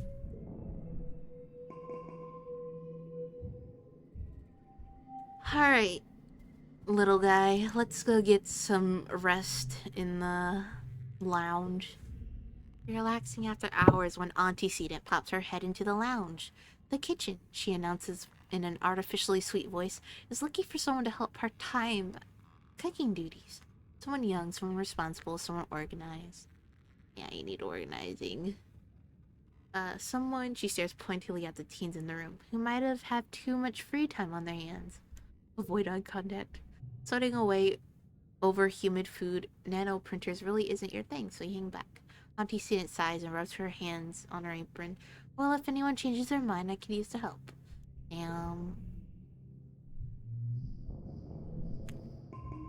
Guessing we're getting rid of crawling now. It's the event time! You try to sneak some food before the speech starts, but Chief Engineer Instance catches you and smacks your hand away. Your mom gets really mad at her, and it causes a huge yelling match. Your dad directs you away from the table as Instant blames your mom for the way things are right now, whatever that means. Who the hell is Instance again? Oh, this lady. Your dad passes you a soy sweet to keep your tummy busy during the speeches. He's the best. Governor Etiquette takes the stage and manages to calm everyone down. Welcome to our 4th Ventunalia celebration. She starts speaking through a maxi phonar. Her voice has been getting weaker lately and can't reach across the square the way it used to. I'm proud as a race to stand before you as a governor and to celebrate our reason Etiquette steps aside, wobbling a little as she walks, leaving Seek to complete the annual formalities. Your mom steps forward. This year's feast includes a new glow-in-the-dark food. Pixie beans are our first domesticated bedroom den crop. Crowd applauds and your mom raises her hands. Credit goes to Geranium. He insisted we dedicate a third of our fields to them, so you'll have him to thank for the light show in your toilets tonight. Oh goodness. A smattering of laughter ripples through the crowd. Your dad chuckles nervously. Your mom's smiles fades. As we know, we lost our hydroponics and microbial soil during the wormhole incident. She says, these pixie beans will make up for the losses we faced with our earth crops. Eureka's weedy voice rattles through the maxophoner. Thank everyone and get to the game. Ah! I can't do science fair anymore. I need reasoning now. Where's reasoning? Oh, it's in that one. No more biology. I guess we're gonna wrestle a little bit more. Tom directs your attention to this year's edition. A cloth-covered mountain as tall as 4 adults, studded with mysterious protrusions. He pulls back to reveal the Tower of Terror, he announces with a flourish. Test your courage with these 3 stories of ladder climb, followed by a death-defying leap of faith onto the poof-strewn map. Alright, let's do it. I'm not reading anymore. Let's just do. 5, 3. What is that? Card becomes red. 3. Switch. That's 18.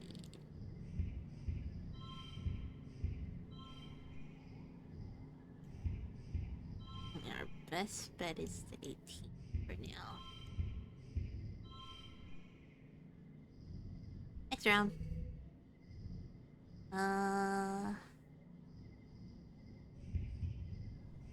Three. No. This way. This way. This way.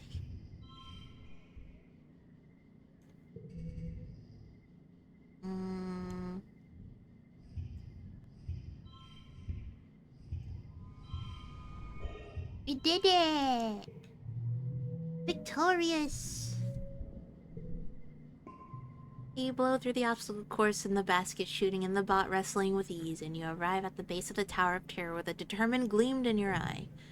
You scale it easily, of course. It's only ladders. Sure, it's really high ladders and a huge jump, but you just close your eyes and pretend you're jumping into a great big vat of pudding. Calm awards you first place. Yay! We did it all on our own! Finally, it's time for the feast. The pixie beans are a hit. Your parent keeps shouting their many benefits. They grow well here, they're super nutritious, great taste, they're very versatile, and kids love their bright, multicolored glow. Your rumbling stomach has made you grouchy. Your parents won't let you eat until they finally stop bragging about their dumb beans. You consider the options. Pixie bean soup, pixie bean salad, pixie bean chili, even pixie bean aquafaba dessert. Everything glows in the evening twilight. You suddenly shove your pixie bean everything around on your plate. You don't even want to eat them anymore. Stupid beans, stupid feast, stupid games, stupid everyone. Oh god, hormones. Every time someone turns to talk to you, especially about how great these beans are and how great your parents are for growing them, you just get more irritated. They're just beans. It's like they love these beans more than they love you. You're probably just hungry. Eat your pixie beans, child. You want to rebel against these stupid beans, but the truth is you're too hungry to resist. You count backwards from 10 to calm yourself down so you don't blow up at your mom. Why is she smiling all the time? Ugh. Jesus. You settle on glowering her over your plate of glowing beans. She notices, but just purses her lips and turns away from you to talk to someone else. Rude. Oh goodness. You shovel your food into your mouth, trying not to look like you're enjoying it. Okay, it is delicious, as everyone said, and you start to feel more human the more you eat. Right, food. Food is great. You do feel better after you eat something. Everyone's in high spirits after dinner, breaking off into little groups to talk, or make music together as the sky darkens for a short night of the year. For the shortest night of the year. You feel your mood improve the minute your friends pull you into a fun rhythmic clapping game. excuse me. As your irritation fades, you wonder if this is what congruence meant when she warned you that your hormones will make you feel out of control sometimes. When you go back to your quarters to get ready for bed, your dad gives you a big hug. It's exactly what you need. Yeah! Mid-dust. We're popular because we're a wiener. No one seems up for conversation. So, combat! Combat! Defense training!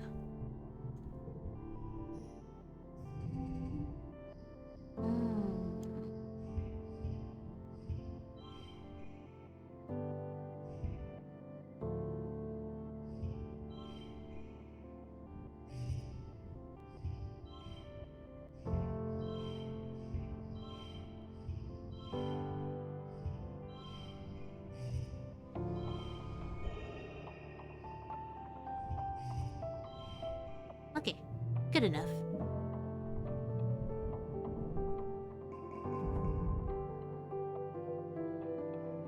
Our combat is getting up there. Nem and you train your very hardest in self-defense class. Sparring with her is a lot of fun, but so are the quiet moments too. You're stretching out your sore muscles as she shoots you a big satisfied smile. Okay. Let's see what we got. I got a 7. Oh, that's why.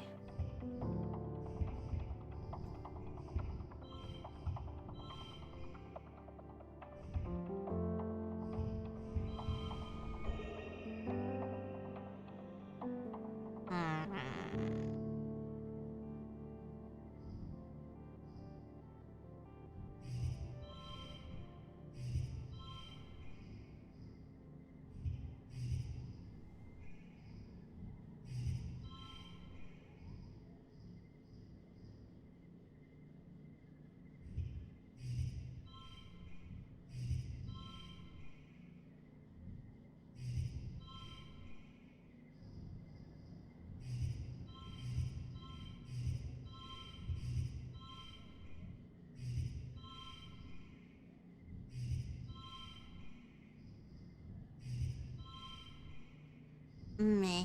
Okay.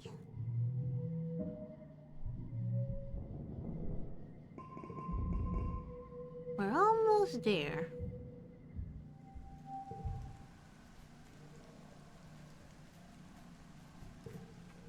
Let's go take a break and hang out with our mama. Or our papa. Don't know which one. Sage, can I get your help with something in the barn? Cal asks. You excuse yourself from planting and follow Cal. Something's wrong with Socks, he says, closing the door behind you. She won't eat and she cries all the time. You look into Socks' crate. She's almost too big for it now, even curled up in a ball. She raises her head and peeps miserably at you, then curls even tighter, her bulbous antenna drooping. She looks paler, right? Cal says, coming up beside you. She's always sleepy and cold. I don't know what to do. She won't eat leaves anymore or anything else I bring to her. Potatoes, corn, wheat, beans. She just chews them and spits them out. He points at the lid of the box. She's been chewing on her box too. I'm worried she's gonna chew her way out and escape while I'm not here. Cal rubs Socks under her chin. She barely responds to his touch. You've been outside the walls, right, Sage? Have you ever seen any animals like Socks? Full-grown ones? I'll look next time. Thank you, Sage, Cal says, sighing as he closes the box. I'm really worried. I haven't gone outside yet. What made him think about that? Eh?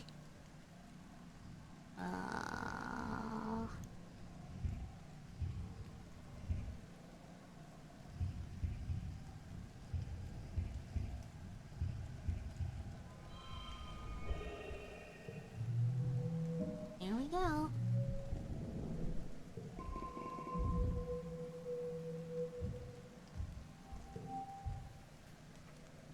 Back to combat I go.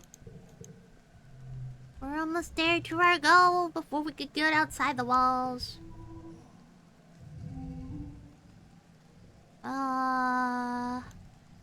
2. Oh, unchangeable. Okay, let's switch that.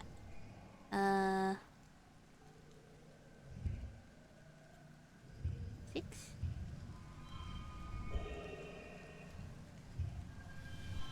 The hell? Okay, hold on. Here we go. Victorious!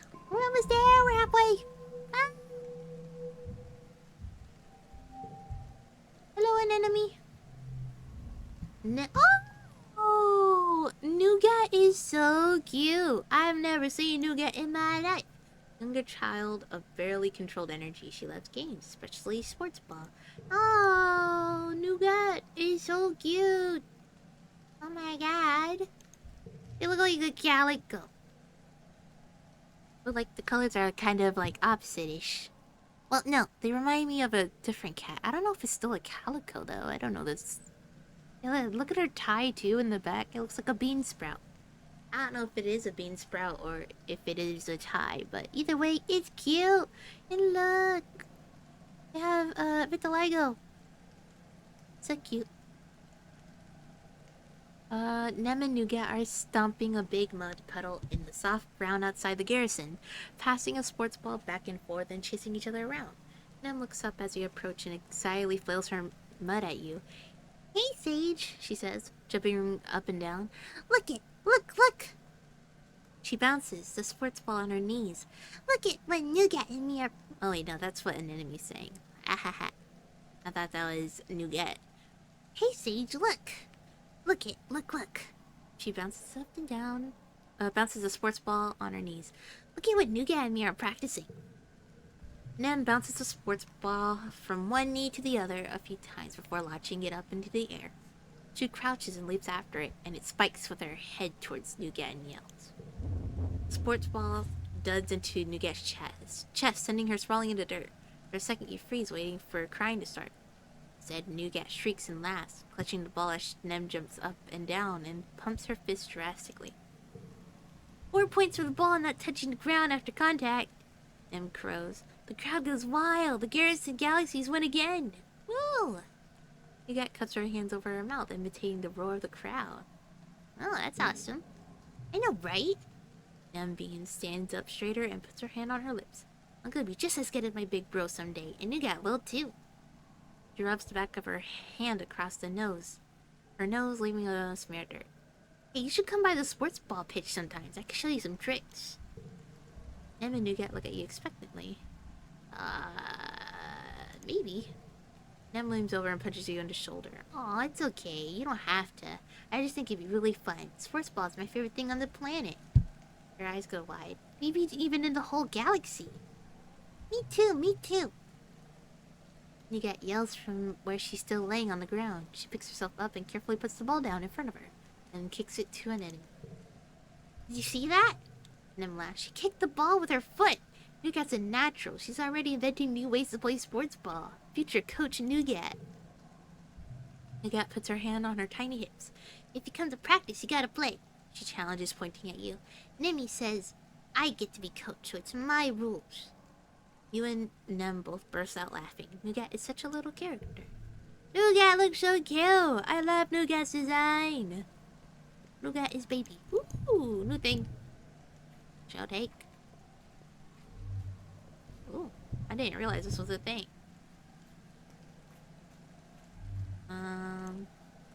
Okay.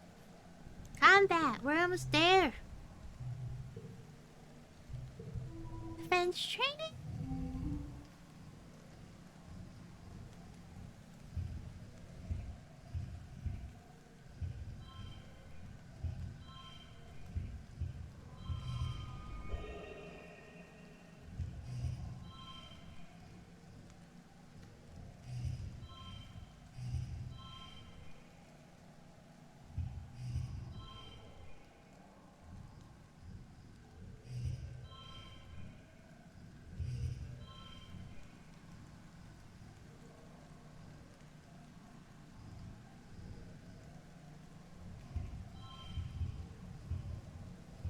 Shimmy everything over here.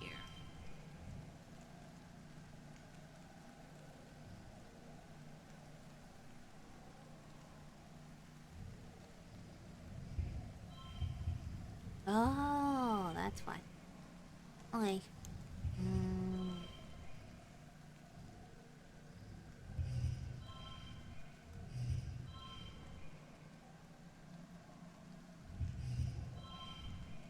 That's as good as I'm gonna get it. Oh my god, we're almost there. It's been a long month of being cooped up indoors while it poured in the rain and everything got too muddy and gross to play outside. You and the other teens are in the lounge again and everyone's a little angsty.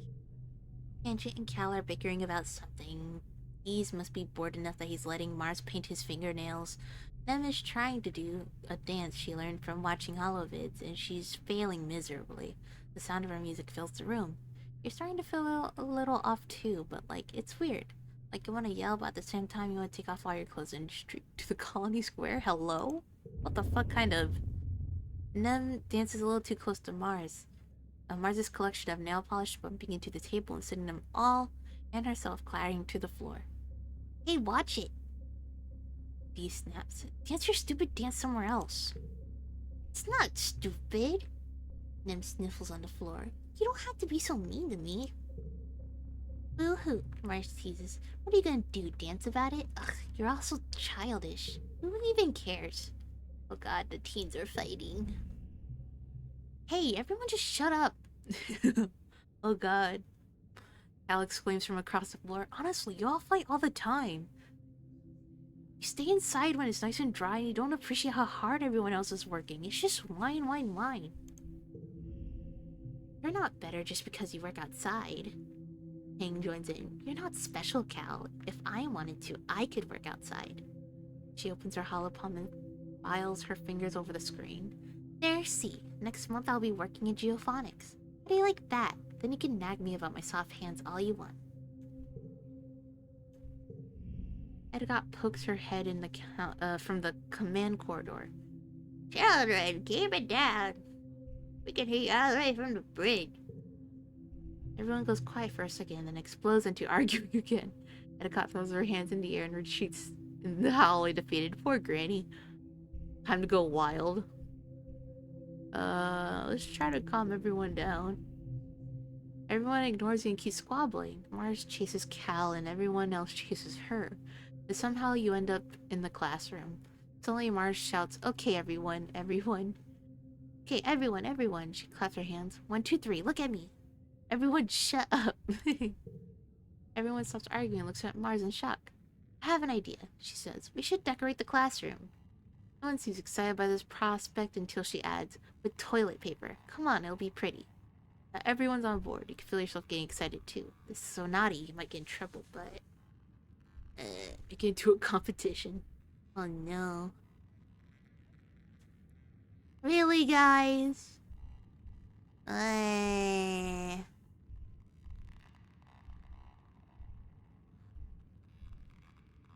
Fine. Let's make it into a competition. You split the classroom in half and break it into 2 teams. Whoever completely covers their half first is a winner. Everyone agrees readily, even Cal, and he hates competitions. Your team is doing well until the other team sends Tangent over to sabotage your progress. Mars complains as Tangent runs around tearing down your garlands. But Nem on the other team insists that there was no rule against sabotage, so it's all totally fair. This makes Mars shriek in indigestion and go flying at Nem, knocking her to the floor for a vigorous hair-pulling battle. Oh god. All the noise and attention of Chief Engineer Instance, who throws her hands up in dismay at the state of the room.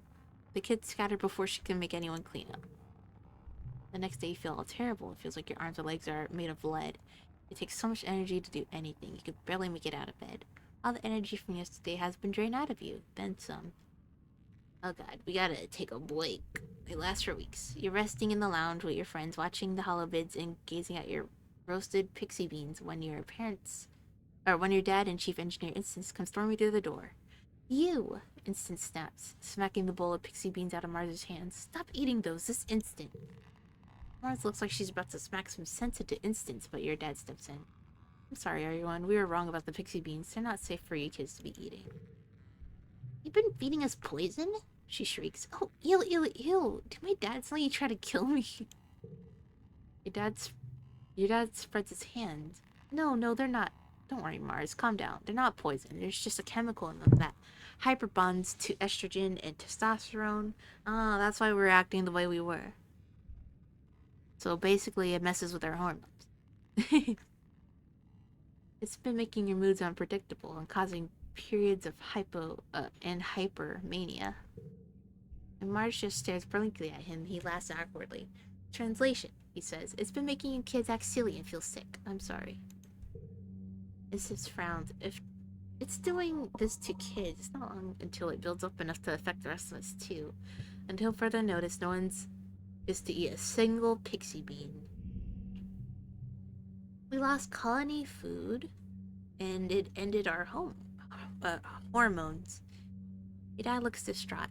Lulu was right, he said, collapsing in a nearby chair and rubbing his eyes. She didn't trust these things, but shit, she's still going to be pissed that we don't have another successful food source. Ah! You look at him in shock. You hardly ever see him swear. It must be worse than you think. Your dad sits there in silence for a long time. Damn. Well, that sucks. I just realized glow only happens for like 1 second. Ooh, another crystal. I'll take that. Anything else?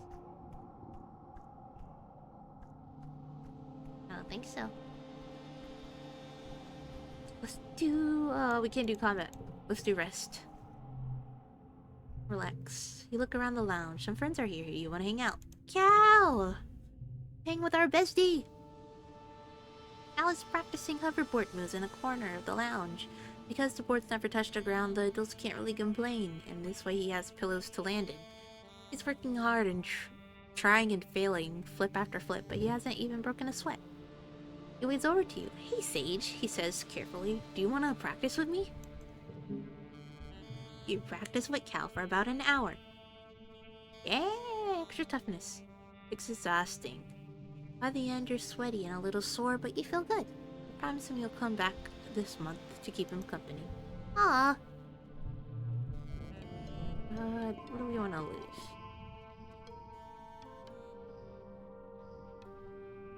I don't want to lose any of these. Yeah. Keep them. Another year, another glow. Everyone's pretty sure there's going to be an attack this year, so the colony is high alert. You're collecting glow flies in the geophonics garden with Cal and Nim. When the sirens begin to wail, you all stop what you're doing and look at each other nervously. Your parents run off to help defend the farms, telling you to get inside the greenhouse and stay quiet. Nim declares she's going to the walls to watch the soldiers fight. She knows a good spot.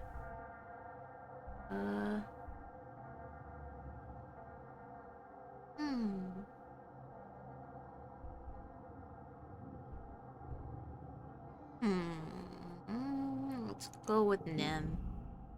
You and Nim race towards the walls and scrabble up so you can watch from a safe distance. Do we miss anything good? She pants. Oh look, there's my brother! Come up here! Come looks around for the source of the voice, squinting up at you as he spots you on the walls. He yells at you to stay put, and then... The animals burst through the gates. The wood splinters in every direction, and hot-eyes pour in, quickly overwhelming the guards. Hot-eyes are small, but in large numbers they're fierce. You watch as the security officers manage the chaos. They have gloves and shoot arcs of lightning, and if you watch close, you can practically see the skeletons of the little animals light up from within when they're hit. Yeah, I want to go with an enemy just in case things went wrong. We got some combat. Oh, that was the last thing we needed. Oh my god. Look at him go. Nim cries, cheering for her brother. Get him, Calm. Watch out. Oh, he's okay. She clutches your arm. He's so brave. I want to be cool just like him when I grow up. You can really impress Nim by going down there and helping. I'm not helping. I'm not brave enough. Stay where it's safe. Eventually, the defenses manage to push back the creatures. The rest of their broken swarm flee into the wilderness. You and them slip home before you get into trouble. Your parents are arguing quietly at your little table. I'm telling you, what's on a fluke, your mom says. They're not just wild animals. They have a plan. The fields, the lights. Okay, your dad replies, taking your hands across the tabletop. You have to tell people what we saw in geophonics. They look up, noticing you in the doorway. Your dad's worried expression quickly changes to a smile. Hey, Rutabaga? Interesting. What happened to the fields? Your mom stands up. Don't worry about that. She snaps. Get to bed. It's late and we have a lot of work to do tomorrow to clean up. Okay, Mama. Look at us. I think we grew up a little. We got older. New perk. Extra card draw. Oh my god, this is the first time I've seen us grow up. Wow. Designs. Oh my god, she's so pretty. Oh, hey, Sage. Marcy's breezing past you. I'm sorry, I can't talk right now. I'm on my way to work in command. She stops when you don't sound amazed enough. You know, the supply depot, she clarified. It's the most important job in the whole colony. Anything that gets made here goes to me first. Mars smug smile gets somehow even more smug. Plus, I get the first pick of all the best stuff. Go straight to seek to ask for a job. I'll praise her. Wow, Mars, that's amazing. You lay it on real thick. How Mars is so cool and how everything she does is totally great and how she's obviously the most important person in the colony. You're gonna start a Mars fan club in her honor. She just laughs. Nice try, Sage, but thanks for the compliment. Oh my god, Mars looks so cool. He then just leaves without even offering to help get you a job. Drat, sucking up to Mars at work. I could've gotten a job, but I don't wanna work at there. I like working on what I usually do.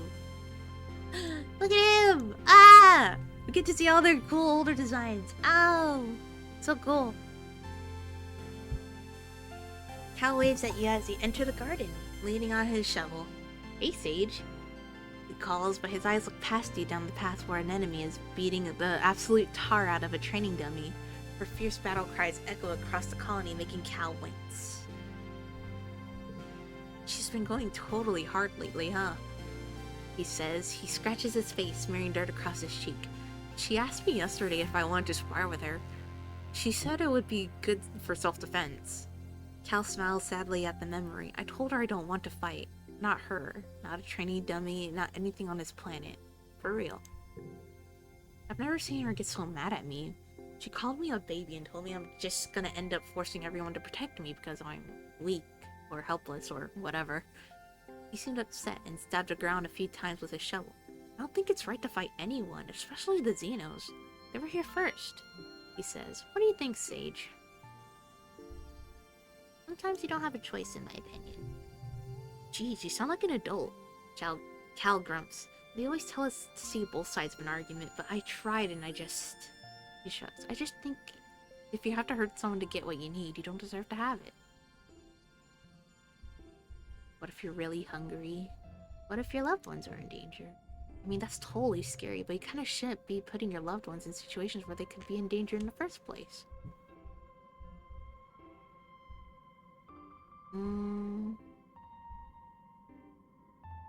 What if your life depended on it?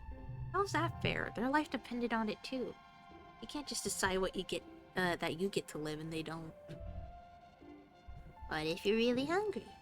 Cal frowns and crosses his arms. I mean, that one's kind of on you. It ain't fair to kill something just because you didn't take a hit.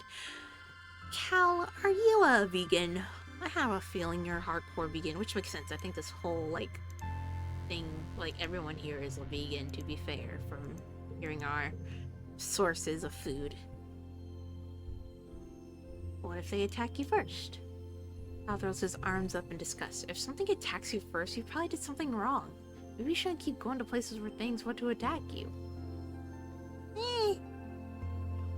I could see a little bit of a point, but I think there could be accidental occasions where it might happen and you don't really have a choice but to face those consequences. I'll say I can see a point. Cal looks relieved. I'm glad you think so too. Sometimes I think about the Xeno I had to kill the first time they attacked. Obviously I'm glad I'm alive, but now it's dead. His eyes go back to me. She stops sparring with the training dummy. Dummy is looking up at the gardens as she has a drink. Neither she nor Cal wave at each other. It was an accident. I didn't mean to kill it. Cal continues quietly. It just happened. I wish I could tell it I'm sorry. Cal clenches his fist. Gotta be a way to figure out how to live in peace with all the cool things that live on this planet, he says. Like, hey, look at this weed I saw growing over here. Cal has such strong convictions. It's one of the things you like best about him, even if people disagree with them. Learned Cal more. What the hell does that mean? You spend a few hours with Cal at the garden as he shows off the area he's getting ready for the next part of planting season. The adults are really starting to trust him with more planting as he gets older, and he beams with pride. When you finally head out, you're just as dirty as he is, but you feel so much lighter. Wow. Oh wow, look at him. Wow, seeing everyone grow is crazy. His outfit's interesting. I think it's only because of his hair and, like, the shirt, but he looks like Zane a little bit, but, like, younger. Deez is rifling through his backpack, and as you approach, he pulls out a handful of dried roots and fungus chips. There's actually a lot to eat out there, he says, looking into the wilderness. You just have to pay attention and listen. Does this interest you? What does that mean? Dare you to eat a worm? A collectible. Oh, I can give him things. Okay, done. Ooh, what does she look like? Did she shaved her hair? Oh my goodness. Wow. Breaking a chemical bond both requires and releases energy. Whichever one is greater determines whether it's an exothermic or an endothermic reaction, Tang says, tapping her finger against the laboratory table. I wonder if there are any similar classifications for when the bonds between families are broken and new ones are created with others. Besides, Chief Engineer Instance is the closest I have to a family is supposed to be. I don't got anything for you. Sorry. Oh my god, look at her hair. It's crazy. She's looking like her siblings a little bit. Em grabs you by the shoulders. Sage, you gotta help me, she says urgently. Mom keeps talking about how we're all gonna have to start having babies, and she gets this look about her. I don't want to have any skunking babies. Nem shudders with her whole body. Why do I gotta be in a girl's body anyway? I'm tougher and stronger than lots of boys. No one's gonna tell them they gotta have babies. Train together. What do I get out of this? A card? Okay, I mean, I'm not refusing. I used to be able to go a mano with Nem, but she's been training hard. You get your butt kicked all over. She leans over you while you're lying on the floor and completely gassed. You okay? She laughs. I didn't go too hard, right? Ew. Okay. Oh, we got our combat where I wanted to. That's good. Where do I go now? I said after I get the combat where I wanted to, I would start going on expedition. So let's try. We can either explore nearby or survey the plains. Gives us perception in animals and friendship with Deez. Or both of these do. So do we want bravery? So do we want to work on our brain or our muscle?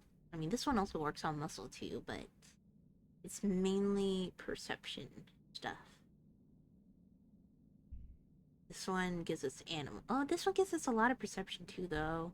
So this one we get bravery.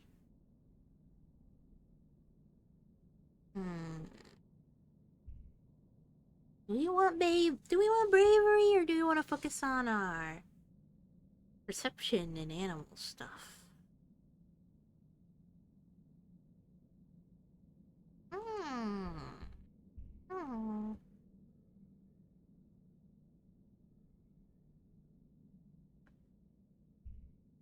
I'm unsure.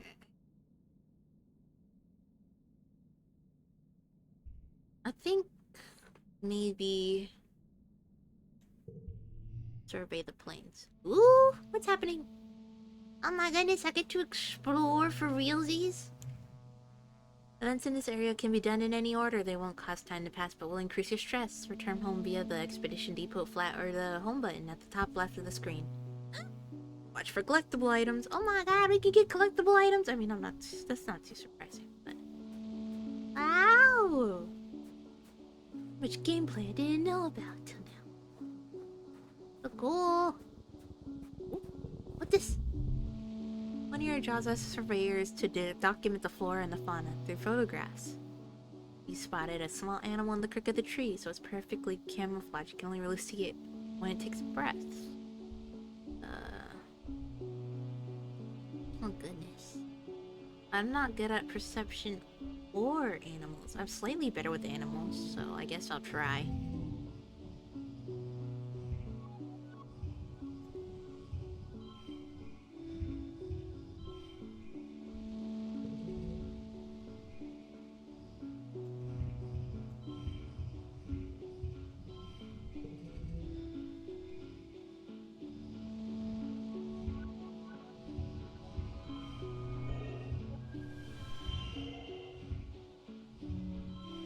There we go.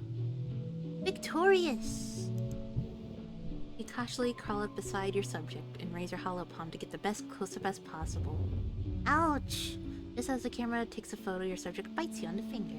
Ow! We hope it's not venomous. Owly! Got some kudos. Got some stress though too. New perk.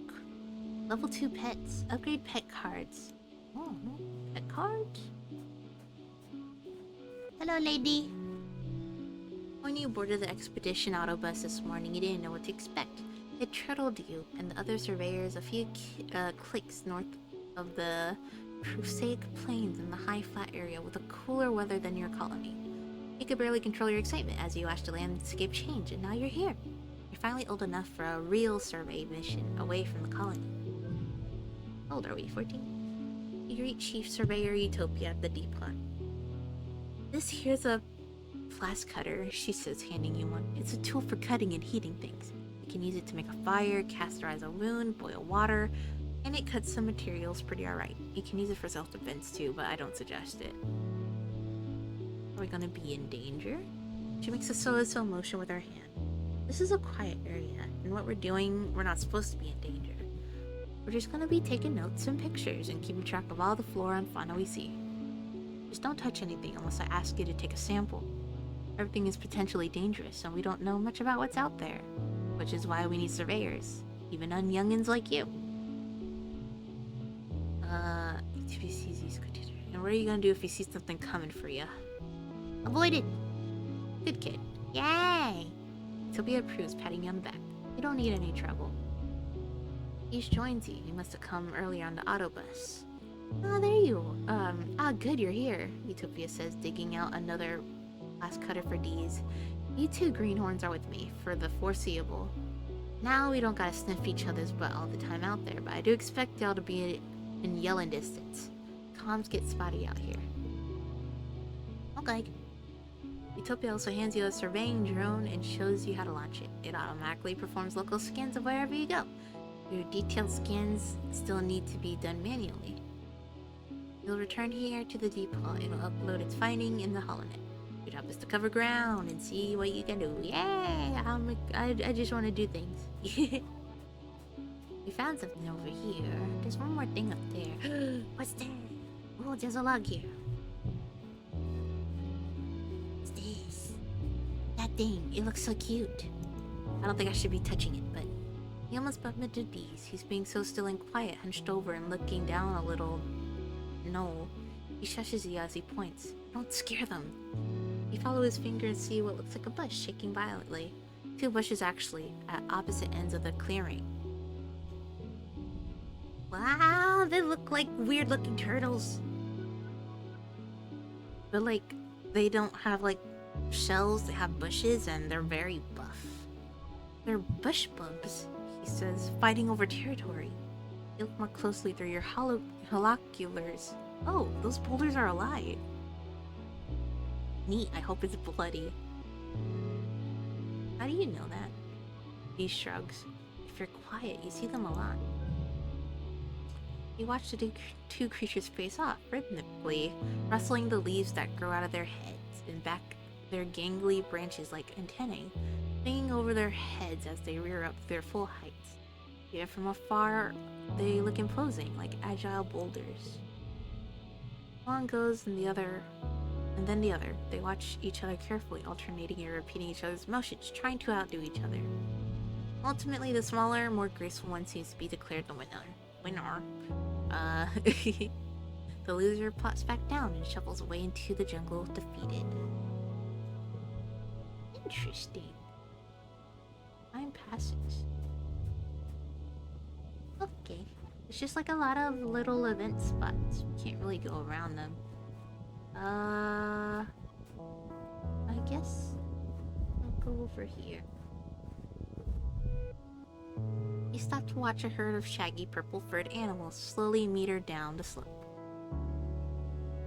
Ignore? You don't know what the heck they are and they're too far away to see. You give up. I don't have a lot of perception on me. What's this? You dig up a bunch of medical fruits. Ooh! Cool. What else is around? There's a lot of stuff around. A mass of dead bushes block your way. Let's blast our way through it. Good thing you brought a plas cutter with you. You cut a hole through the bushes and set a bunch of it. This is why I needed my combat and toughness. Well, I probably should up my toughness more.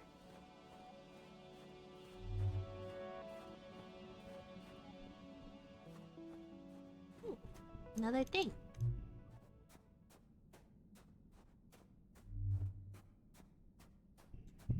Wow, there's just a lot of these out there, aren't there? Oof, we're getting sad. I think we can do one more event and then we're gonna have to leave. Let's try to do a perception challenge. Card becomes red. You don't really need a card to really become... Oh, a 2 red. Card becomes a 2.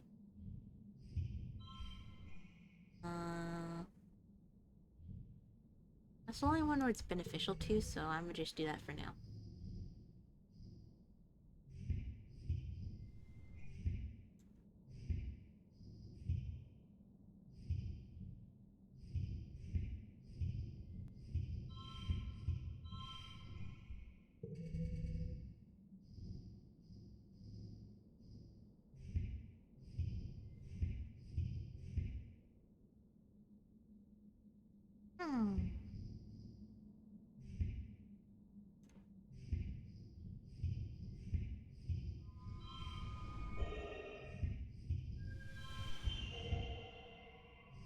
Is it? Oh, it just becomes a 2.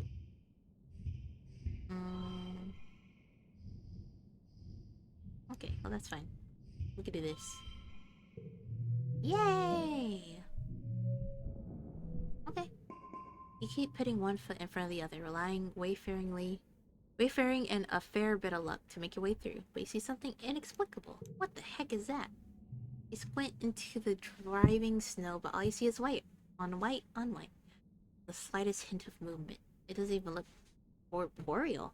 Almost like a cloud, like snow is coming from it. It's possible to get a closer look. You pull your collar tighter against the storm to move on. Let's get some stuff. There's some stuff around. Oh, never mind. There's a lot of these guys. Okay, we're going back. I'm a stressed out little man. Gotta go back.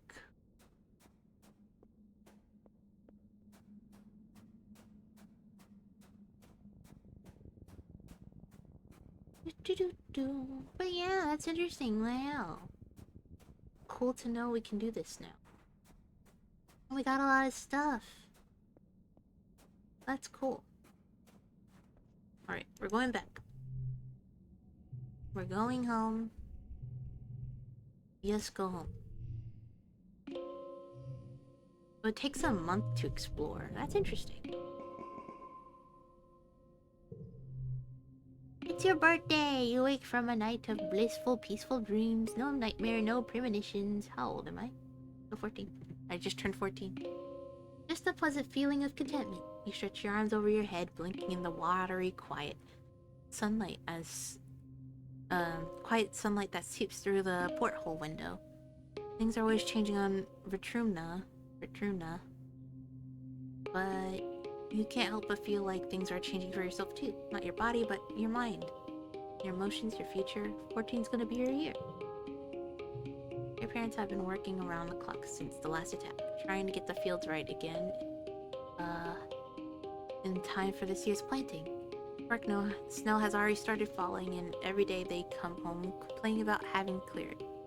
They ask you to ping them when you're awake so you can share birthday breakfast in your quarters instead of sitting shoulder to shoulder with everyone else during the breakfast service in the canteen. What? You fire them a message and lie back in your bunk, watching dust motes float lazily in the light. After a minute, there's a knock at your door. Let me get a sip of water. It's Auntie Student. She sweeps into your room in a bustle of skirts and shawls and sits beside you on your bunk. Oh, look at you, she says. Happy birthday, beautiful. 14 years old. She leans in and gives you a motherly kiss on the forehead. It's been years since she took care of you in a children's creche, but all the kids still call her Auntie and think of her as a close relative. The sweet baking bread smells as comforting as it ever was. She sits back and takes one of your hands, both in hers. Sage, ever since I held you in my arms as a baby, I knew you were so special, so important. You become a young man, but I want you to know I will always, always be here for you, just like your mom and dad. She says firmly. Okay, enough with the mushy snuff. Thanks, Auntie Cedar. I don't want to grow up, Auntie. Oh. What is this? What does a diamond mean?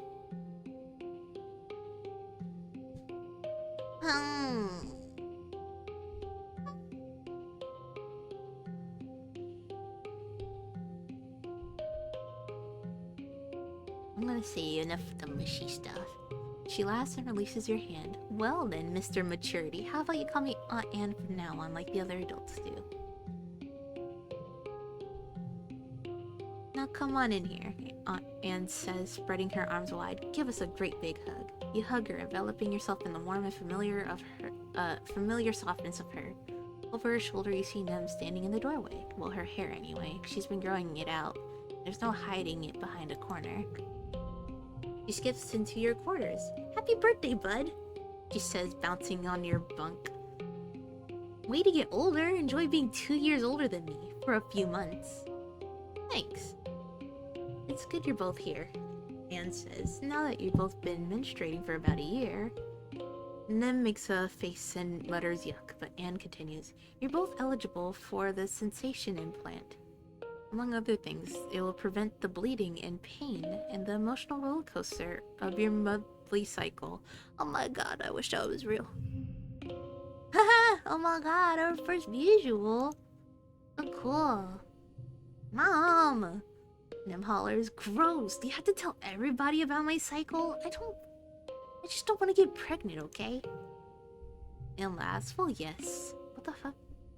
Hey, yo. Flirt with an enemy. I don't want to flirt with an enemy. Well, yes, that is among other things. Art, but I don't expect you two to be needing that part for a few years yet, right? Nem looks disgusted by the prospect, or maybe just by her mom talking about it. Grossaroon. I don't know. What's the matter? Scared? No, Nem exclaims, punching you in the arm. No, of course not. It's just super sucks that now everyone's talking about how I'm becoming a woman and how I'll finally look different than my brothers. Duh. Points at you. Don't you start too. I'll still kick your ass at sports ball, even with cramps. Your parents finally arrive, still damp from the fields, and bringing in the smell of crisp, tangy snow on their clothes. Oh, look, birthday visitors, your dad exclaims. Anne, are you staying for breakfast?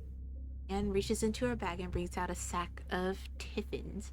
No, thank you, but I brought your order with me from the kitchen, seeing as I was stopping by. She pats your head one more time. Happy birthday again, Sage. You'll always be my baby, even when you're all grown up. Oh, I love her. Your mom shakes her head as Anne and Nem leave. Oh, Anne, she laughs, sentimental to the core. She starts laying out the cute cutlery for breakfast. But I don't know how the colony would manage without her. And the children's creche. She says as she points a fork at you. Family is more than the people that birth you, Sage. Don't you forget it. Aww. So sweet. Need to play. Okay, let's see. We need a break. Let's go get some break time. Relax. You spend several hours a day obsessively checking the local holonet for updates. But so people in the colony, social media can be very dead. Excuse me. It feels like you're talking to yourself sometimes. You try to start a few conversations, but most people are busy at work or school. You took the month off. We're taking this gut feeling card away. Yes.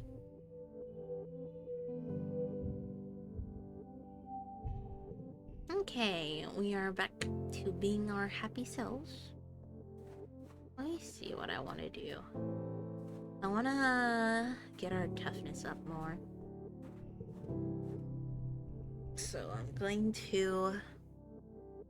Which one helps with toughness? This one does toughness. I feel like this one gives us more toughness than the bottom one. Hug! Hi! How's it going? This one gives us 3 toughness. Shoveling dirt or working on the farm. Though I like working on the farm because it gives us biology too. Even though it gives us less toughness. But since we're strictly focusing on toughness, we can do shovel the dirt. Build that strength. Work stinky. Bleh. How rude of a work. Yeah, I hope you are safely working. Today's task is shoveling a pile of compost taller than your head back into the colony's biggest hover lift. Then you're supposed to take it to one of the furthest fields. God, my eye burns again. Ah!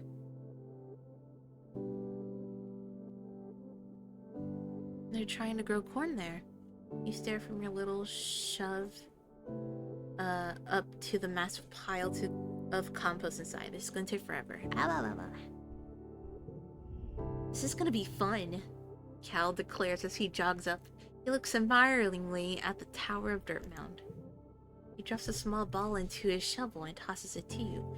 Here, I made up a game to help us while we work. I call it shovel ball and everyone wins. You climb up to the top of the pile and you're going to dig down while I dig up from the bottom. Between every shovel of dirt, you have to pass the ball to the other person. We both score a point if they catch it. You make 3 successful passes in a row, you have 10 seconds to swap positions. Let's play shovel ball! We got this in the bag! Maybe? Card becomes a 3. 6. 4. That plus 2, 2. Strength to the card, if it's strength. I do it this way. And I guess just this. I don't have a lot of tough cards this go around, unfortunately. 3, 2, 2, 4, 3.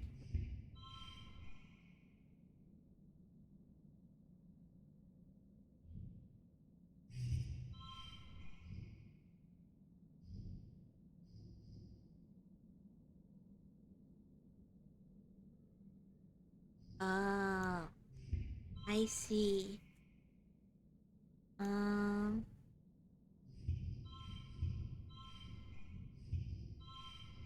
should just do the one that gives me the most points for now.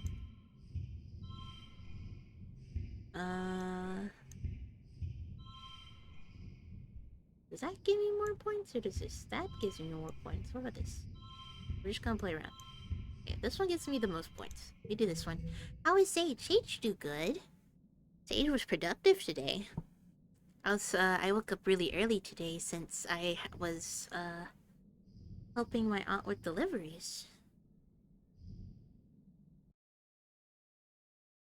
so we got some extra cash on the side. Ugh, my eye burns. I need to turn off my fan. It's kind of cold today anyway. I don't think I mind turning off my fan too much. Okay, alright, let's see what we can do. I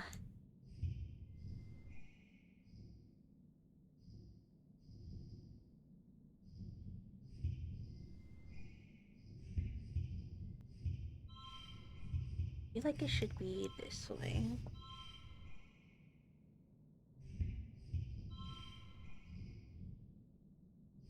Oh, unchangeable, that's why. Why is he turning?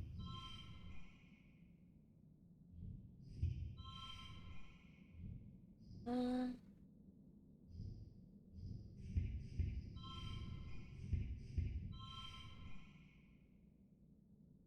Oh gosh, we're almost there. Gotta use one of these things. Redraw hand. We'll use this one. What do we add? Plus 2. Add it to this one. Gosh darn it. We need one more. My eyes.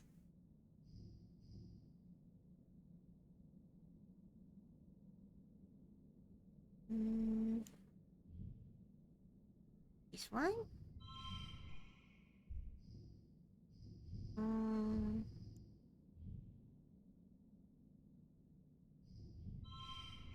Oh goodness, I used that wrong.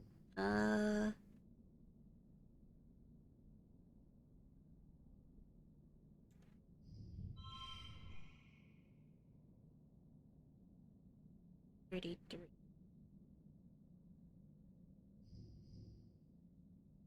Gosh darn life.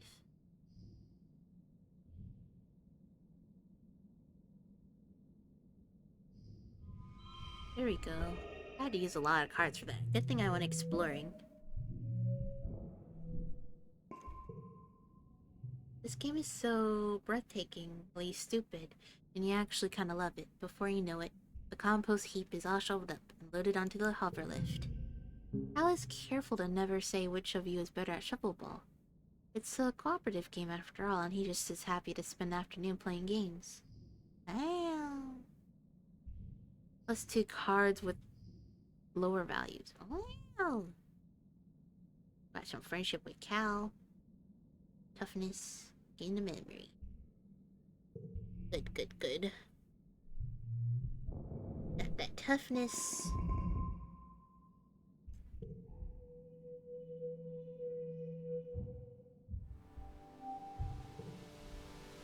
Father wishes to speak to us. You can hear your dad sneeze all the way from the engineering. It's explosive, like he's trying to scare away predators. He's wiping his nose as you approach on the handkerchief blotted with shimmering pink.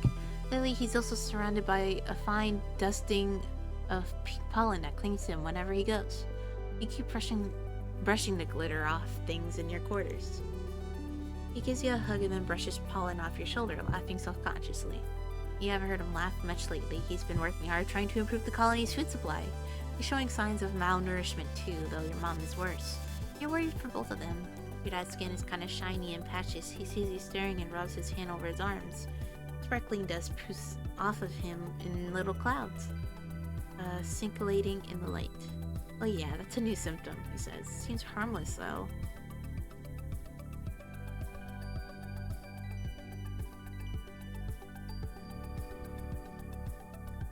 Stay safe.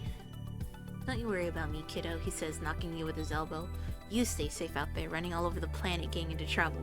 He sighs. Wish that was me. Your dad sniffles. Gosh, I feel like someone stuffed a whole potato pot up my nose, he says. Like I could just poke a stick up there and pop fresh potato juice. Ugh, Dad, gross. He grins. What? It's true. He follows his gaze out to the fields, into the lands outside the gate. I wonder if the foragers could use an extra hand, he muses to himself. Yeah, maybe I'll join them out there tomorrow. Neither of your parents are taking proper care of themselves. They're so stressed from the poor harvests and low food supply. They try not to let you see it, but you can tell. If your dad is right, a little seasonal illness is nothing compared to the danger of running out for food. Oh goodness.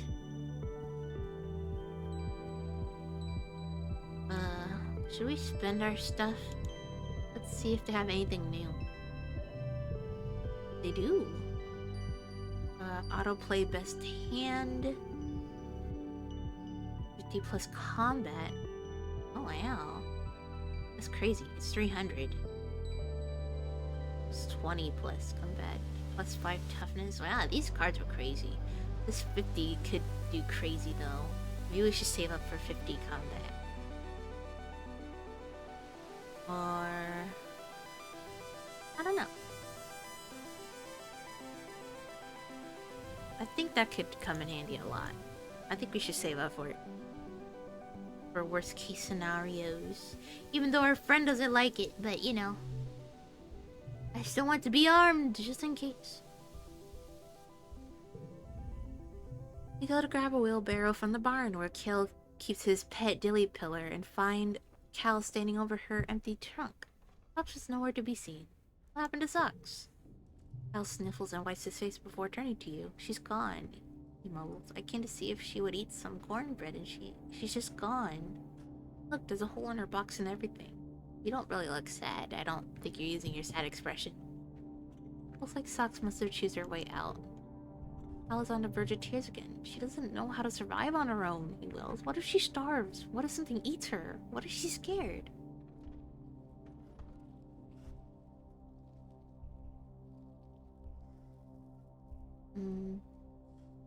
She was starving here, Cal. Yeah, I couldn't find anything she would eat, Cal mumbles, rubbing his eyes. No wonder she chewed her way out, I guess. Closes the lid of the box and rests his head against it. I'm so sorry, my little girl. He whispers, I tried, I really did. I'll miss you so much. Anya. And he pats to the cow. 9.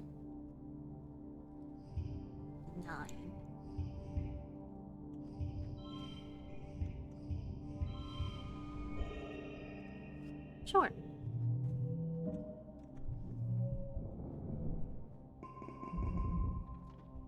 Your toughness is getting up there. You're at lunch with your parents.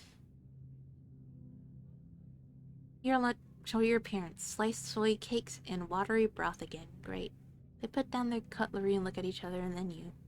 Sage, your mom says, there's something we should tell you. We try to shelter you from some things, but we think you should know why we've been working so hard in geophonics. There's a meeting after lunch and I want you to come with us. Okay!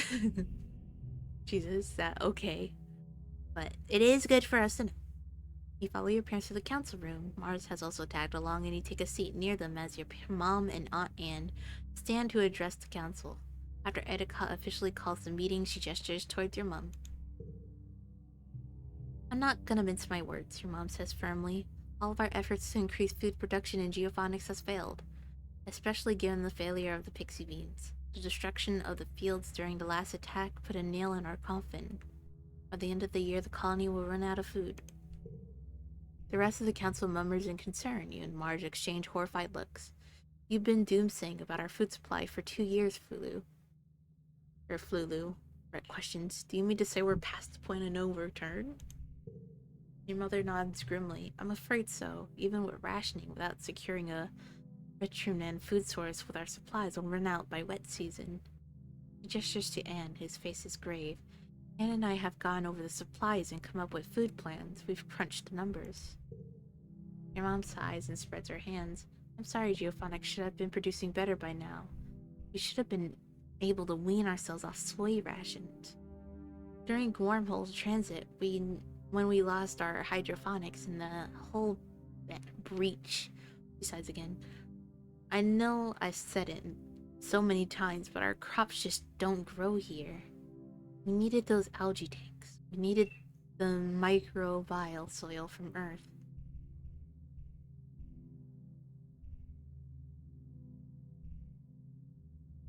It's not her fault.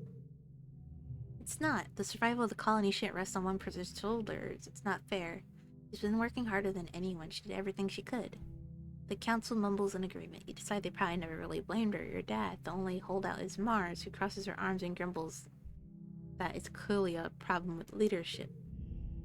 But what do we do now? Instant acts. Starving to death isn't an option. No, it isn't, Mom replies. We need to secure a food source this year before our rations run out. We're working double shifts in geophonics, but it's not enough. We need more people. Planting, tending, turning soil. We need more hands. I could pull back the surveyors and focus on foraging native plants, Utopia offers. Even the young folk can help if they're proving themselves around the survey equipment. This has been a burden of geophonics for too long, Edicott says. It's time we all stepped up for our future. Oof. We are starving! Physical skill increased. Increases reduced by 1. Ah, no! I've been working on that, you assholes! Been like my one thing I've been working at. God. Okay. Just gonna keep shoveling dirt. I'm so sad. The timing is so bad.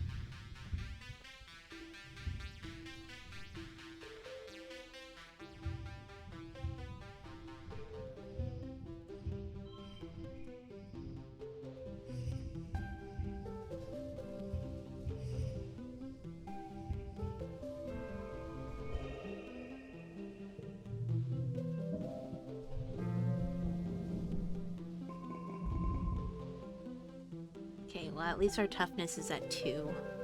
I'll take that. But we do need to help with rations. Training card. Update basic cards in the garrison gym. Okay. Go do some scavenge stuff.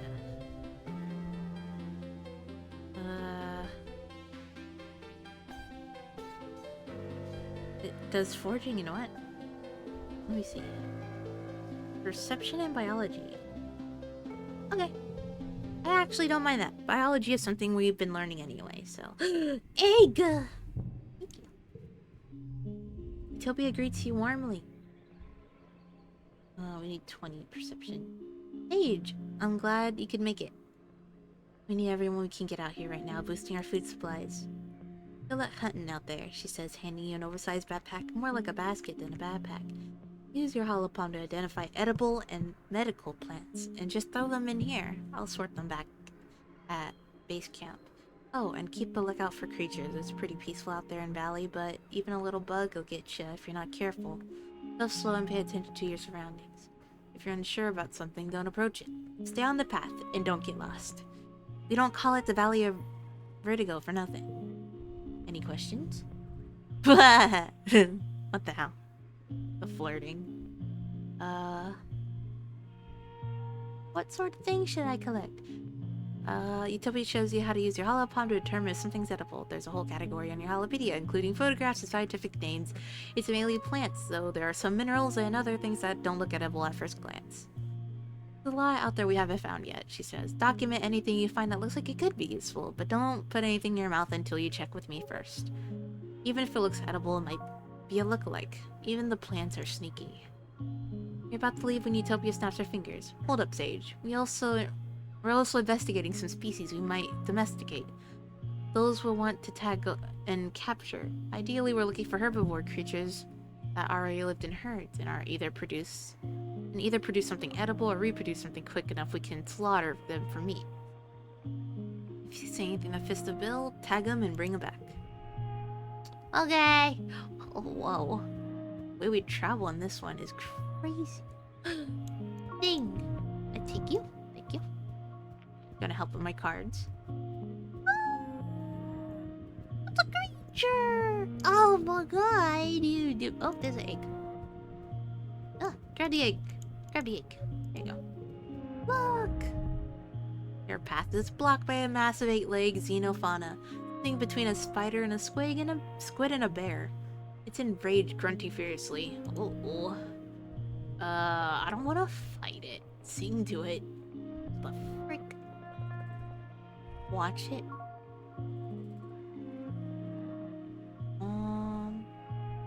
Should we try to fight it?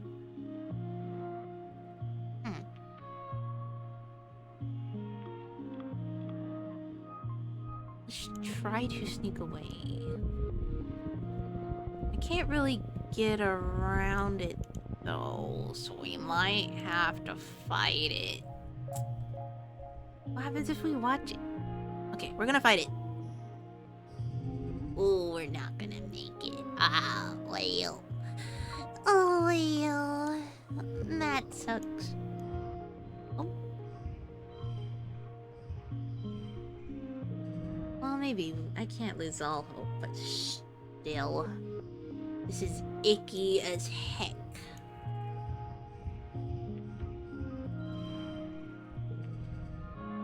Oh, wow.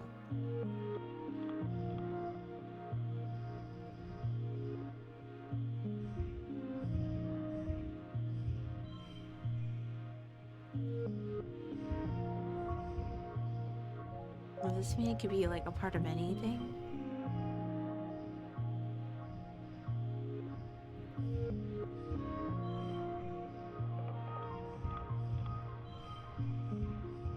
I need 130 stress to put through. Is there anything that can help? Draw a card, redraw a hand, change a card to strength.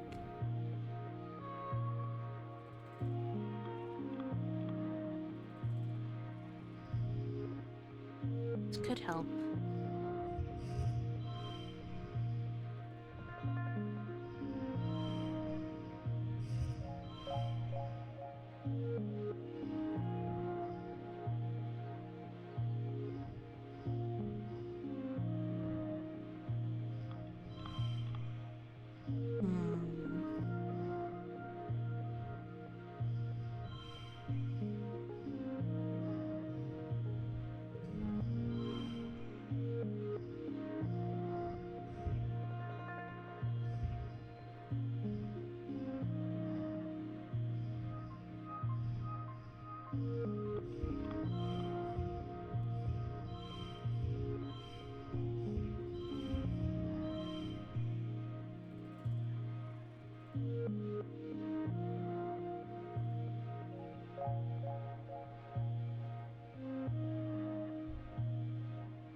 Now we can push through.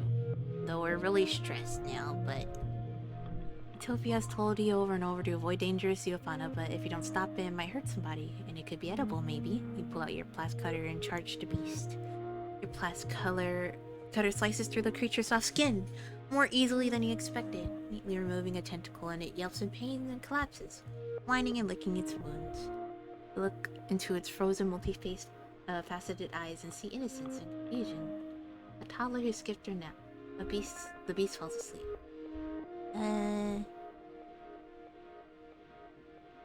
Leave it. Leave the creature and move on. You're too worn out and tired to continue. I'm going home. That was exhausting for my little brain. I didn't get any perception from that. Oh, I was just trying to give him rations. I don't think I'll be any use of getting rations now, to be honest. I need a lot of perception for it.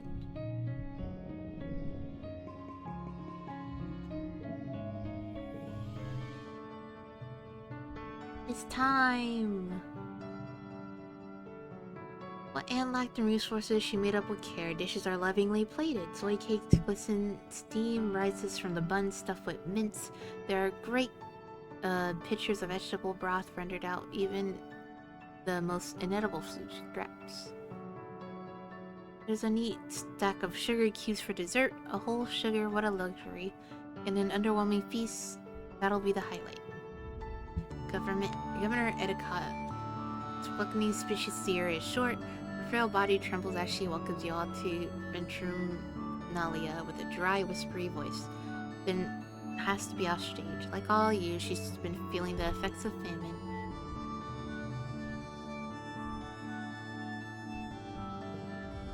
We could try this again. Toughness challenge! Let's see how we do.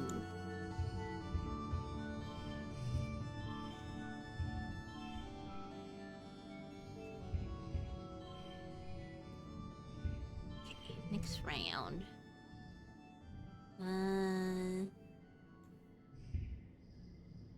That's interesting.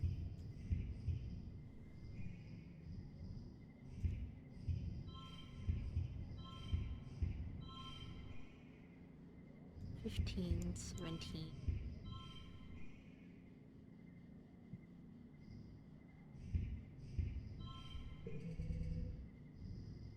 Okay, we got a lot to work with now.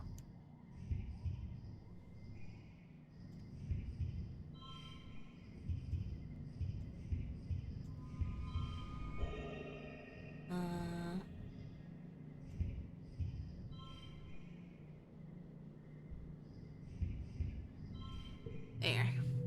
Alright. You don't beat Calm at the thumb wrestle, nobody can, he's the best.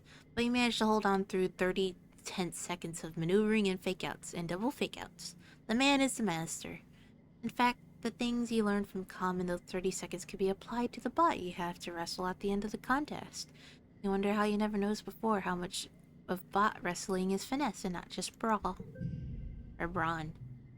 You win handedly. Nem whines and Calm for being unfair, but she still takes second place. After the festivities, the whole community takes a few days off for a break. Well, except for Geophonics and the foragers in the kitchens and everyone who uses a break from their usual work to help out the places they didn't close. Okay, it's not really a break, but you take it easy anyway.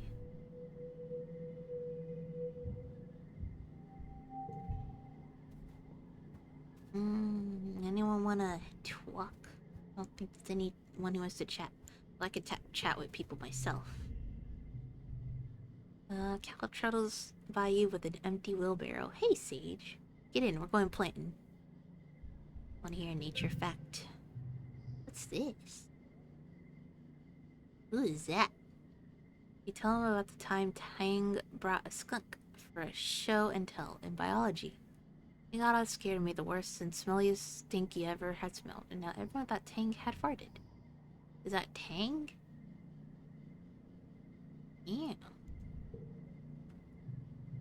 Excuse me, then Professor Howell had to clear out the whole room and it took weeks to get the smell of the beanbag, excuse me. You know, so gross, but also kinda neat how tiny bug can make a whole room of kids run away. Cal laughs. I remember that, Sage, except the way I heard it, it was a Tang, it was you. Oh, how rude. That was me? We got +2 in biology. For free. Get connected. For free. With education connection. Alright, let's get this up more. Because we can't really help foraging food until we get our perception up.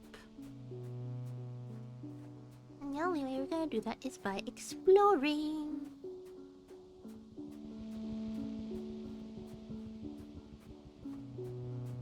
Let's look out, see what's over here. Just so sparks don't make this area hard to pass through. Your feet keep sinking into it, and you have to work to get them free. The only way forward here is an especially deep area. Let's play. It's a little stressed. You make a snow buddy, or at least try. The tiny blue crystals don't pack together very well, and the stuff quickly melts just from the heat of your body. The acidic snow gives you a hot, scratchy rash between your fingers. Probably should have worn gloves. You appraise your lumpy snow buddy. It looks a little sad. Maybe he needs some accessories. Some twigs and grass, and a weird kind of jelly you found seeping out the ground. You give your buddy antlers and fur. Kinda looks like a snow bush bub. Damn. Alright, there's 2 guys over here. From what I remember.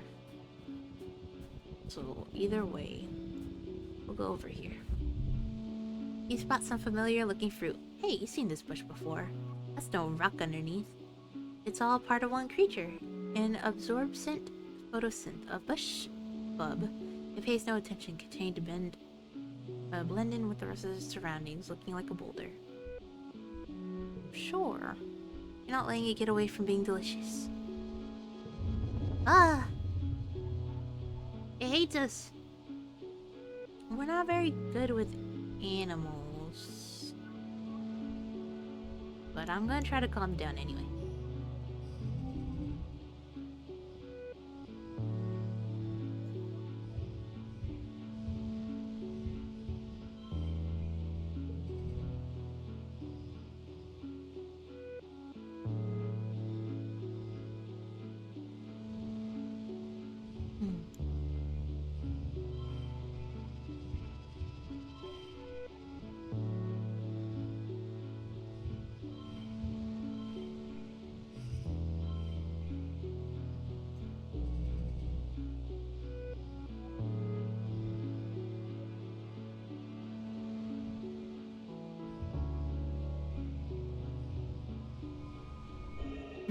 That already does it instantly.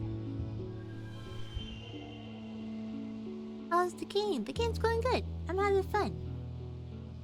This part of the game is a little newer, so it's cool. Or maybe I should just do it this way. Hold on. You. Bugs me a little bit, but it's okay. There you go. We're already doing overkill anyway. Or I guess not. We needed 27. God damn it. We're like one off. You soothe the bush bub, and it seems to nod in your direction, indicating you can have some of its fruit if you want.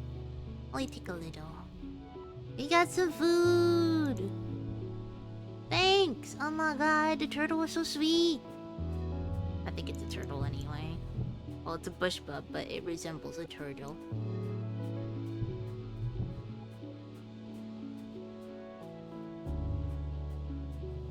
Let's see. Perception challenge.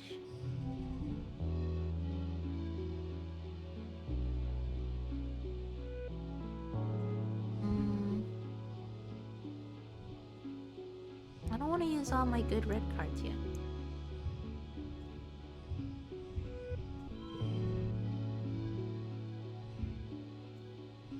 Now I have to use my cards.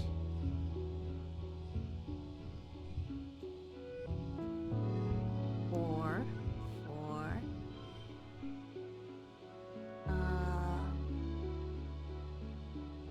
5.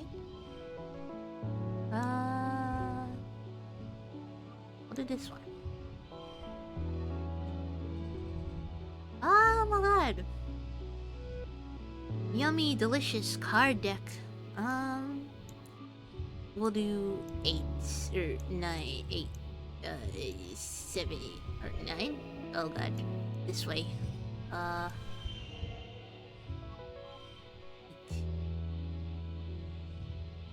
8, 9, 9, 10. Yes, yummy, delicious. Big numbers. There is a narrow place where 2 pools meet that you think you can leap over. These little ponds look too small to house anything really dangerous. You approach the water's edge. Leap of faith. You make it over the narrow gap. Nice. You feel empowered. We're brave. We got a little bit of bravery. Look at our guy. That's so silly.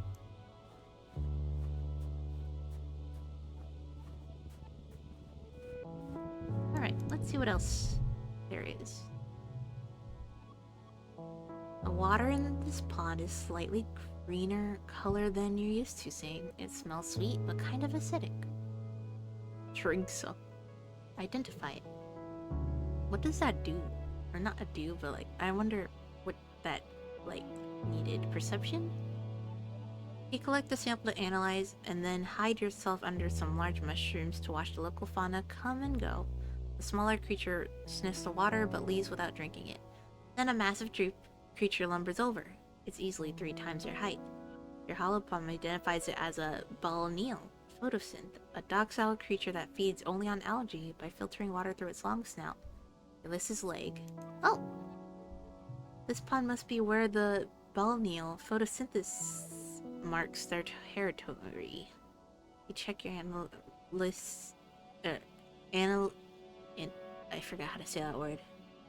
Analysis. Yes. Words. Results to confirm. Yes, it's literally brimming with balneal piss. Good thing you didn't try to drink it. Oh, ew. That's gross. Gosh darn it. Could have gotten more animal stuff. But we got some biology, so I guess that's okay.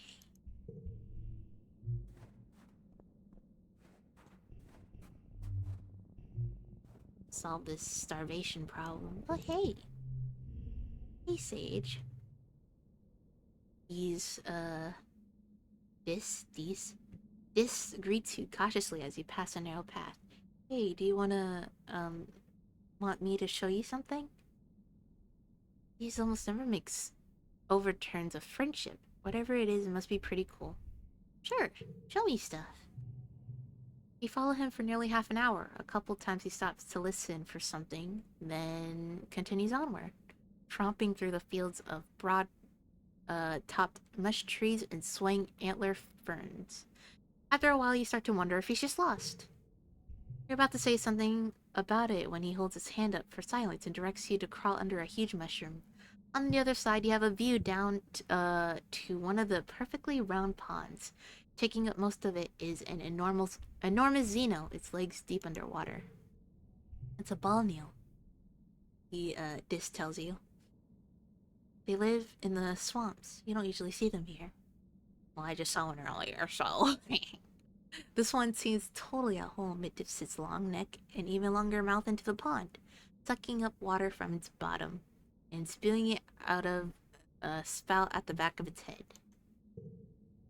God, I'm not getting any of this animal stuff. The spray of beautiful turquoise water sparkles in the sun, and tiny colorful bird-like creatures dart around it, catching the tiny fish that come spraying out. She'll kill it while it's distracted. Oh my god. What is it doing? I think it's eating the mud, this says, or something really, really tiny in it. You watch for a while. It sure eats a lot, he adds. We got friendship with these. This. We probably have room to do, like, one more thing. Maybe.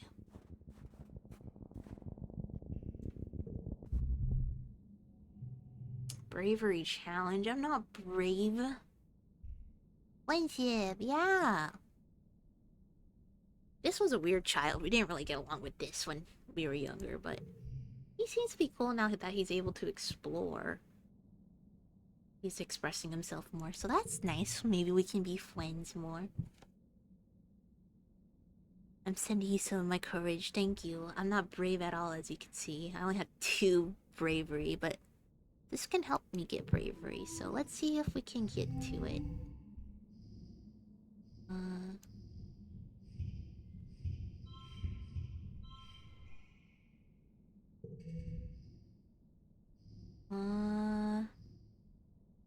We don't really have any gem cards, but this will still be useful anyway.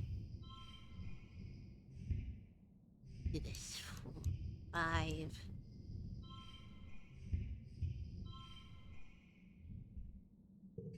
11. Okay, okay. 4. 4. 4, 5, 5. Good enough. I'll take it. We got a little bit of bravery from that. You aren't scared of some pond or whatever might live in it. You march up to the edge and keep your eyes on the shiny prize and the paw around the snow looking for that shiny whatever it is.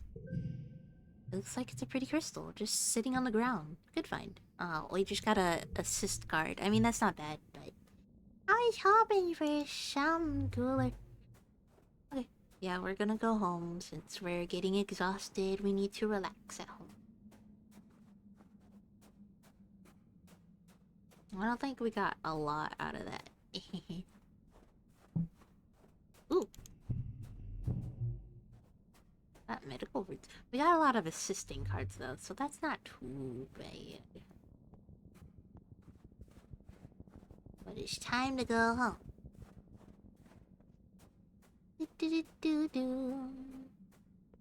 A long way home though. All the way this way.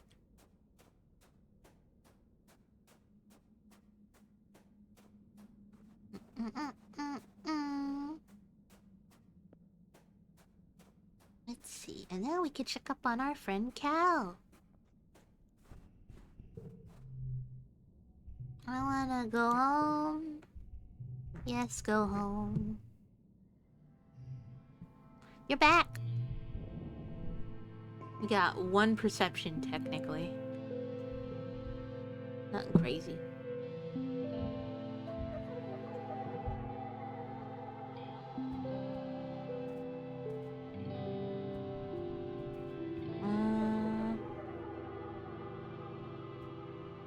I guess we should maybe... We haven't... Oh. Rest. Yes, let me do that first. Relax. It's so hard to concentrate on relaxing when you're hungry. There's nothing to take your mind off your empty stomach, so you spend a lot of time napping and just trying to ignore it. You can't help but think there's something else you should be doing.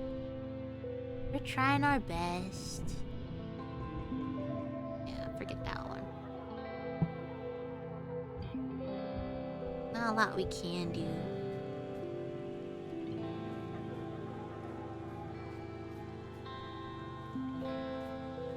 Ooh.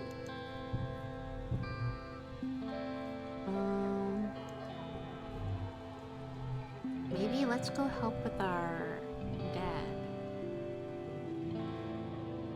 You or your dad are hard at work in Geophonics lab, trying to find ways to squeeze more nutrition out of what you can grow here.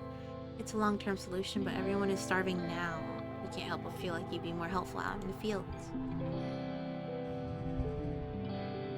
So what you're telling me is I need to go to the fields. Card becomes blue. Assholes.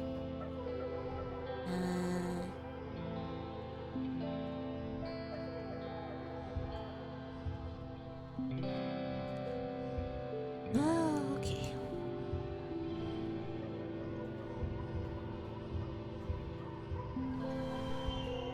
There we go.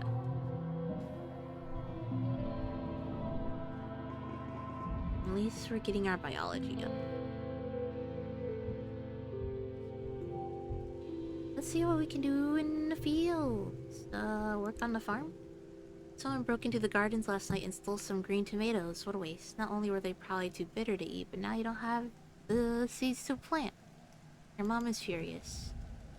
This sucks. Your mom calls everyone for an all-in meeting. She looks grim as she surveys the group. Alright, farmers, listen up. Based on my projections, Geophonics should have been producing 70% of the colony's food by now by the end of our third year, she says. The rest was to be provided by stored rations and hydroponic algae greenhouses abroad the stratospheric. The agriculturist nod. Everyone knows where this is going. Because we lost so much of our hydroponic equipment in the wormhole incident, as well as 90% of our soil and bacteria cultures, we're now nowhere near the production we need to be at. We also had hoped to have domesticated at least one native crop, but as we found from the pixie beans last year, we have some more work to do on that front. She looks at every one of you in the eyes. You are my people, my family. I'm not going to sugarcoat this for you. The colony is going to fail if we don't get a handle on the agricultural production. People will die. You feel a pit in your stomach. That's not just from hunger. You can't imagine someone as strong as your mom just wasting away. Your mom pulls up a hollow screen outlining work plans for the season. You feel your own hollow palm pulse as you receive a copy. There's so much life here on this planet, your mom says, but it seems to fight us at every turn. I sent soil chemistry analysis to your palms, courtesy of Geranium, our daddo. The soil needs to be conditioned extensively to support earth crops. We need to cultivate more Vitrinum crops in partnership with those foragers. We need to salvage what we can of the hydroponics and get it up to running by the end of the year. Your mother, who had never stooped to being beaten, but you could see the lines of fatigue around her eyes. It'll take a superhuman amount of work to turn this around, but it is possible, she says. You're the people who will save the colony. I believe in us, and the miracles we could perform here. Thank you for being here. Let's get out there. We got +1 colony food. Okay. Or...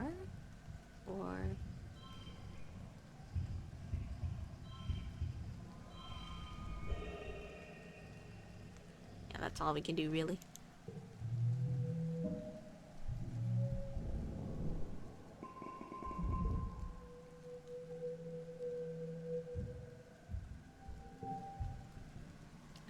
us just working over here would probably be the best help. Your mom was really counting on the rice crops to flourish on Vedruna, but no luck. The soil isn't right.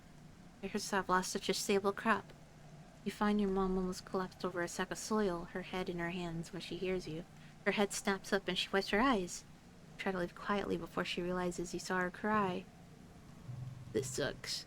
Your dad is a total nerd when it comes to crunching statistics about the colony's food production. Through him, you learn that the average person eats approximately 200 kilograms of dry rations every year. That works out to be 200,000 calories a day. There are about 100 colonists to feed at 2,000 calories a day, so in a year you need to produce about... Oh, well, no matter how many times you think it over, the math is grim. Even with all your hard work, Geophonics is producing far, far less than the colony needs to survive. It feels all hopeless. Knowing that all your hard work still hasn't been enough, well, it breaks something in you. Hunger and desperation boil together in your stomach as you work like bitter acid. You're working so hard, and you still are starving. You deserve to eat. You need to eat. If you don't eat, you're not going to be able to work as hard as you need to. So when it's just you and a wheelbarrow of anemic-looking carrots, what do? Food? We are not stealing food.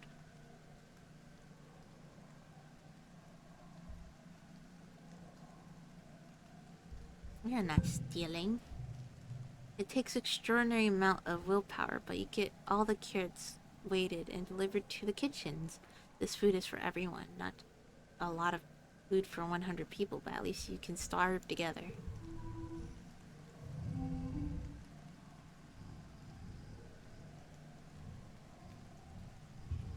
I like this card.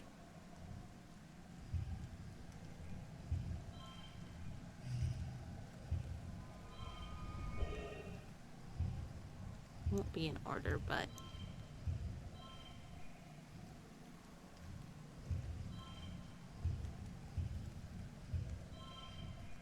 Win.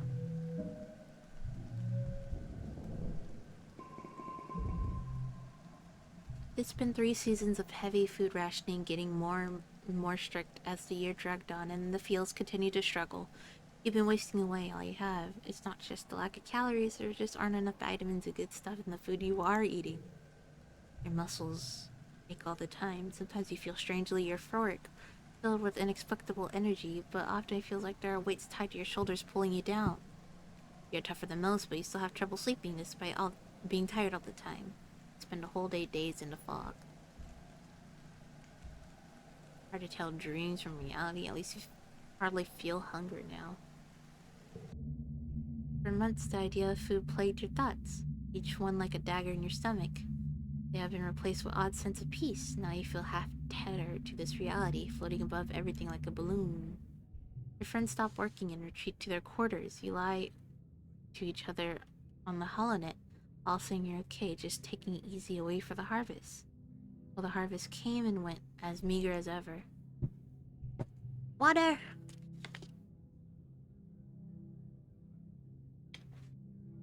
Your mother still hasn't given up. It never rests, never stops working. As much as your dad begs her to. She must be sleeping in the geophonics because you hardly see her in the family quarters anymore. The more you lie nestled in the bed in your cozy fugue, it all seems far, far too much effort to bother with. Upper mama. Didn't gain anything from it, but we got biology. We're almost at 100 with our biology. You're out there in the fields with her, being her sidekick and helping fetching things. She never slows down. When the robo plow finally breaks under pressure, she doesn't. She's out there even longer, doing everything by hand. Both of your parents feel responsible for this famine, but as the head of Geophonics, your mother takes it personally.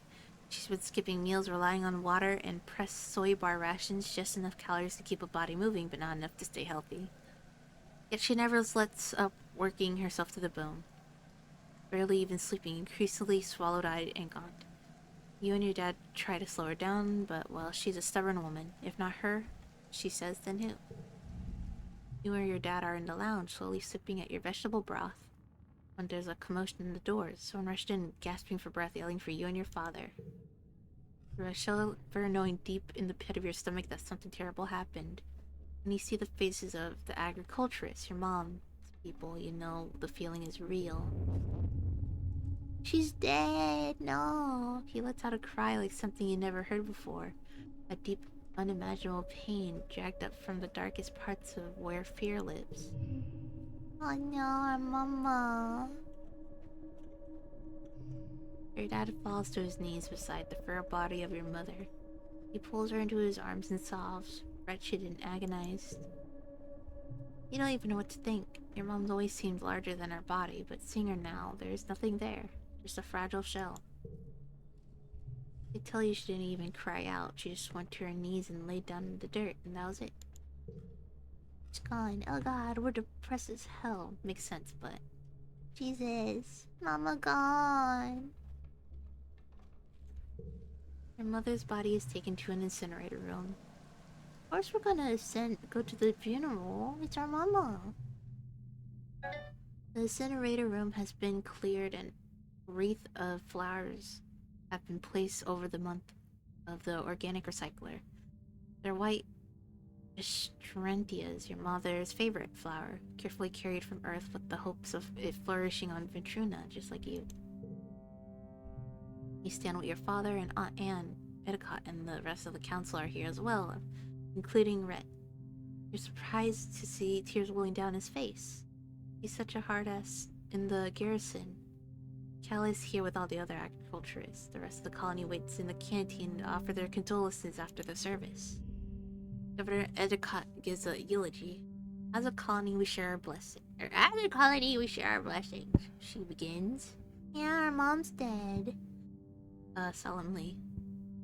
However, today in sad company, we gather to share the burden of our grief. Fluorescent was born on Earth, but she was more than many of us exemplified the spirit of our endeavor to bring life to beyond the stars. She bore life not only in her body, but bringing it forth from the ground. She so faithfully attended. The debt we owe to her is the kind we can never be repaid. She continues, it is with a deep and unbearable grief that we must continue on without her. In awe and in respect for her sacrifice, the death of which she never expected her, but she did not expect of anyone else. It is on her strong shoulders that she carries us still. I wonder if our dad's gonna be the new head or not. Because both of our parents, like, were diligently working, but I don't know who the head's gonna be now. Cal? He's way too young. I don't know. Edicott closes the door to the recycler, and the particle disintegrators begin to reclaim the molecules that once formed your mother. Your father sneezed. Oh, I thought this said sneezes. I was like, oh. Squeezes your shoulder, making a small choked noise of pain. As a community, we remember Fluorescent. Our mom's name was Fluorescent. That's a cool ass name. As a community, we return our body to the soil that nourishes us. In this way, her sacrifice was recognized as the manifest of the body's colony. The ceremony is adjourned to the canteen, where a somber wake is held in your mother's memory. There isn't enough food to dull the emotions, and your empty stomach only reminds you of her unfinished work. Yeah, your father's the new head of the Geophonics. I felt that coming. In a few hours, he receives your mother's remains so that he can add them to the colony's precious supply of brown soil from Earth. He touched the cool lid of the container, marveling that your mother could fit in such a small box. You don't have to be okay, your dad says quietly. His voice is thick with emotion. I know I'm not. I have to keep going where she left off, but if you can, you should take some time off. I mean, I kinda don't have a choice. Take the month off.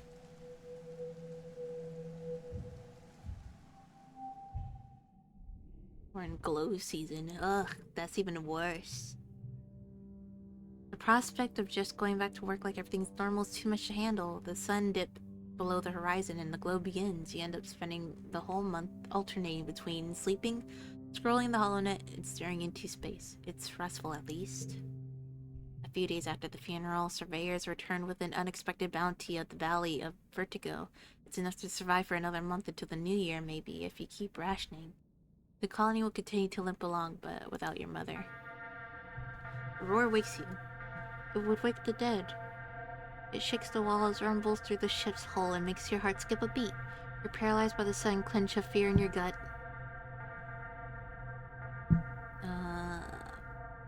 Through your porthole, the window, you hear metal screeching, people shouting, and then another roar. I feel like people are gonna die since we're so malnourished. Your dad can't hide the look of fear on his face, but he tries.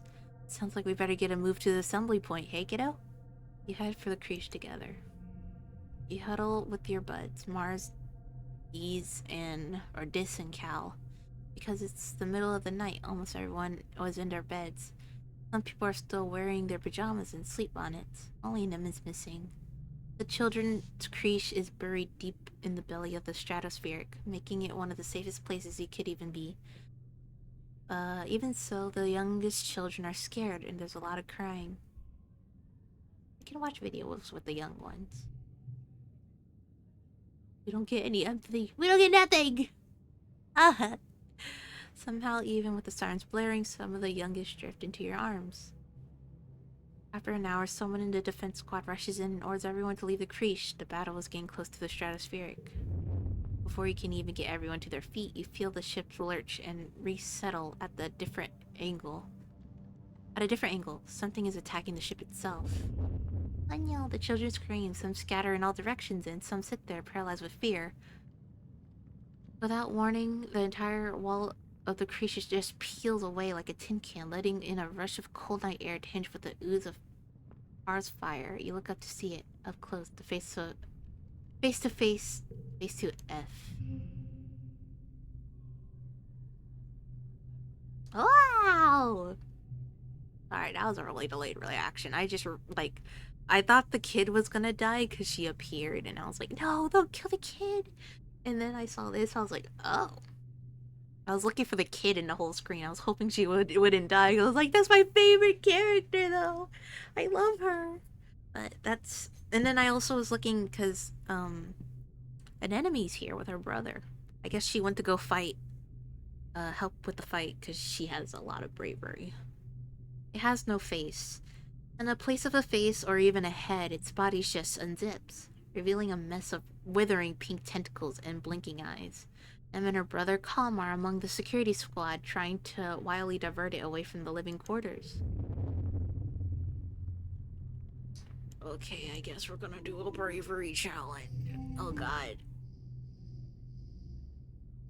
Okay, I'm nervous.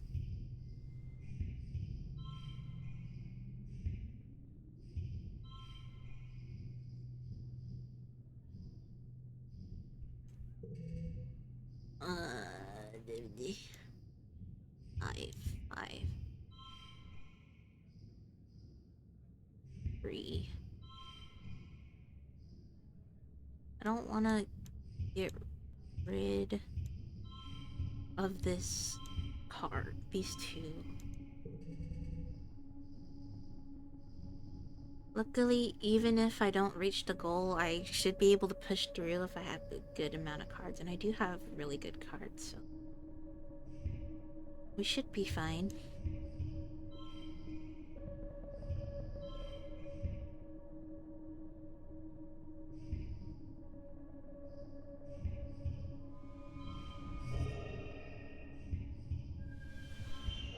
Yeah, there we go.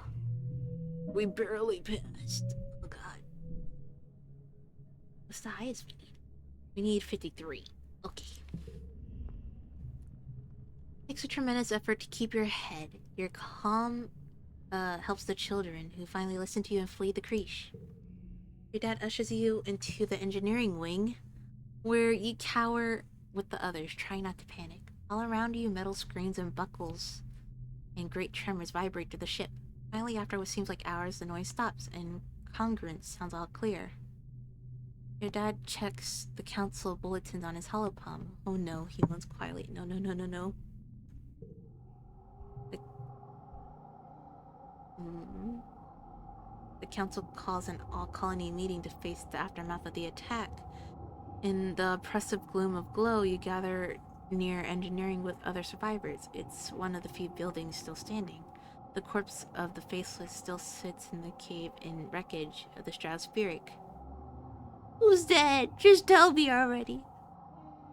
Begin, splitting its flaccid pink tentacles from its horrible zipper-toothed maw. It's already beginning to sink.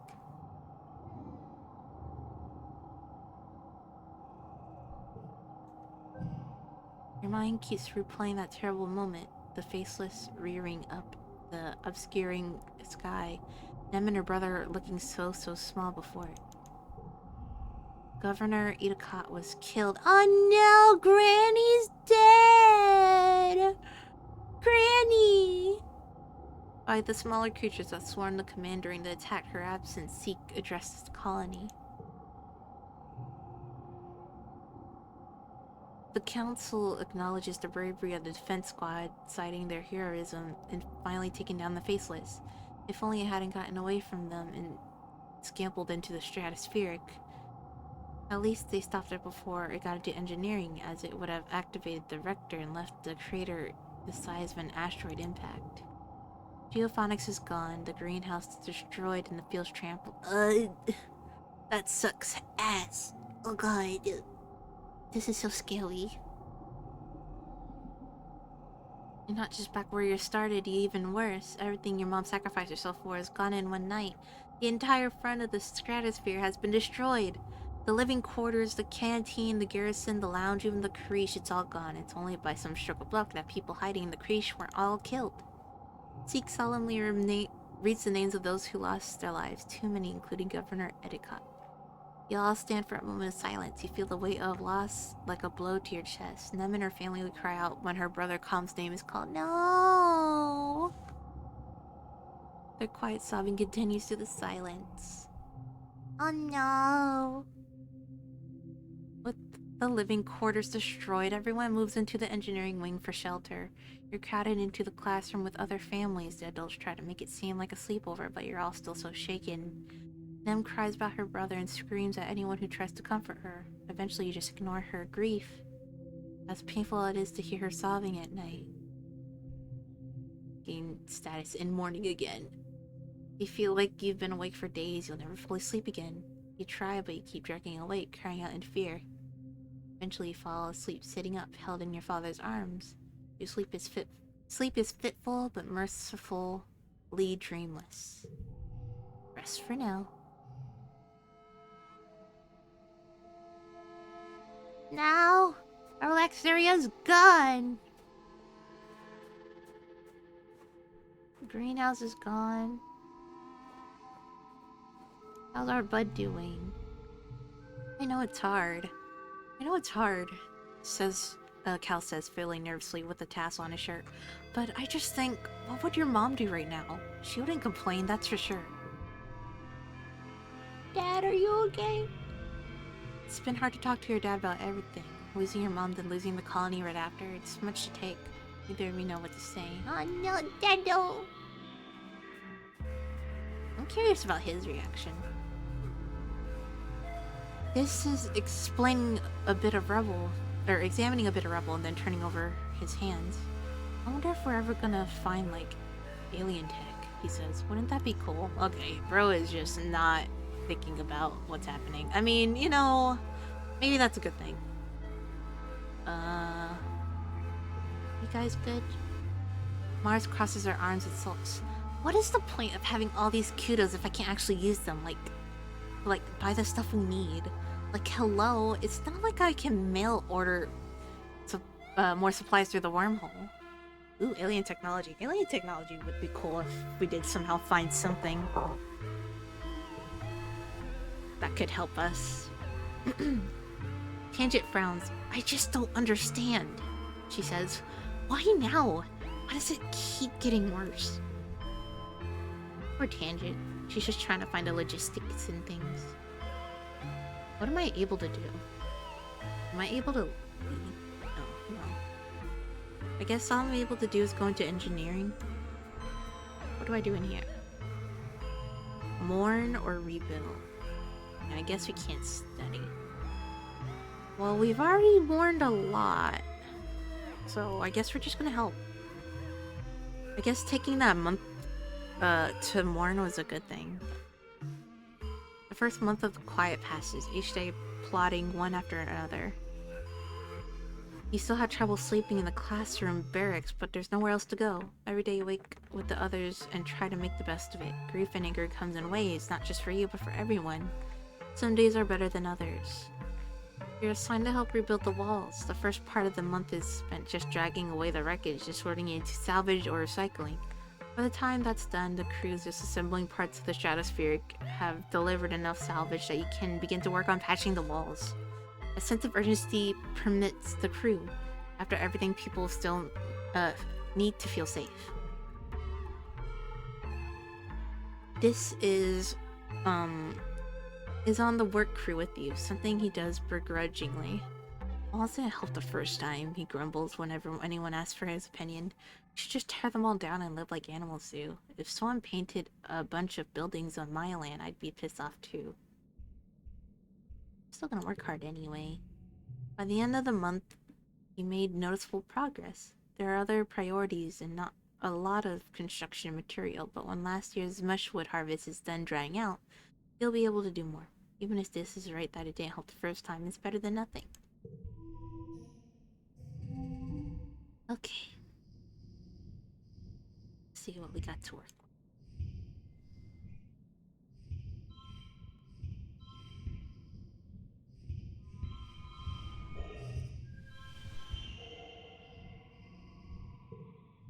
Luckily, we got a lot of toughness, so...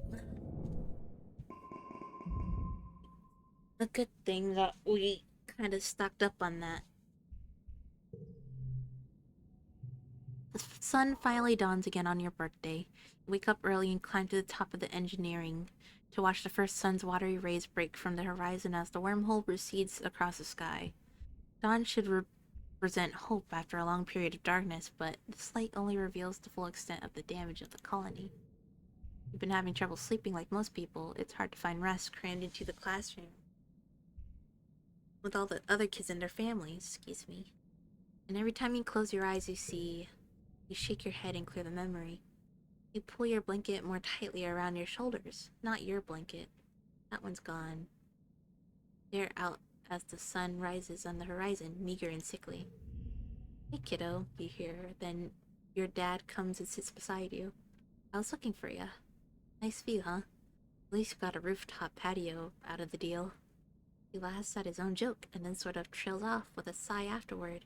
He puts an arm around your shoulder and you sit in silence for a while, watching the sunrise pick out all the broken glass littering the fields, glimmering like a field of stars. Neither of you know what to really say. It's clear your dad feels like he has given up, he has to give you a pep talk. But there's an oppressive nature to this silence that makes it feel impossible for either of you to start. Eventually, he just sighs and his shoulders slump. I know things seem pretty bad right now, he says, squinting into sunrise. It sounds like it's taking all his effort not to cry. But it'll get better. It has to, right? You're not so sure. At least your mom wasn't here to see this, he mutters. That's the silver lining, I guess. We watch the sunrise together for a few more minutes. After a bit, your dad musters up a brave smile and pulls out a little box tied with a piece of gardening twine. Happy birthday, my little rutabaga, he says. A different sun medallion. You know what it is before you even open it. Your old medallion, the one your dad made, with the sun on it to represent Earth. It was broken during the attack. In all the chaos you didn't even notice, but your dad did, and made you a new one. It's just like you remembered, a similar design with a wormhole this time to represent Virtunia. You think him and squint out at the swirling wormhole, still barely visible in the brightening sky. It's so massive and awe-inspiring this time of year, but it always seems to herald disaster. You're happy to watch it fade away into the daylight. Your dad slaps you on the back. What a birthday, huh? Here's to hoping they all get better from here. You both head back downstairs to the wreckage of the canteen, where they put up temporary roofing with whatever tarps and scraps that could be found. The colony nanoprinters, the few that are still running, have been working day and night to replace necessities for life, but larger construction projects are going to take time. Aunt Anne has coaxed the kitchen nanoprinters into making soy gruel and pressed bars. Life-sustaining but depressing. Needed water. You and the other colonists eat your breakfast in a stony silence as you mentally prepare for the day. Chief Administrator Seek has taken over as interim governor until the council can elect someone new. Last week they held a mass funeral for everyone who died. There's talk of turning the stratospheric's destroyed front half into a memorial shrine after everything useful has been salvaged. There's still so much to do. That was a lot. Can I go exploring yet? No. I go. Okay. I guess all we're gonna be doing for now is preparing, which makes sense. Which makes a lot of sense. Let's rebuild. You're assigned to help out in geophonics. The agriculture has been hard at work trying to salvage what they can of the ruined fields that are destroyed in the greenhouse. And the destroyed greenhouse. But there's still a lot of work to be done. Your dad has taken over as chief cultivator. Succeeding your mom was already difficult for him.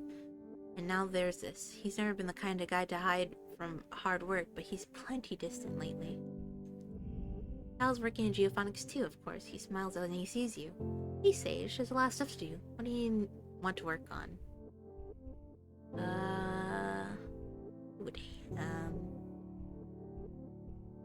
Let's work in the fields. You and Cal are set to work in the fields. Luckily, they were mostly empty during the glow, but quiet is supposed to be a season of planting. With the deep, compact trenches where the massive faceless stomped all over the colony defenders, the fields are in worse shape than when you landed. When you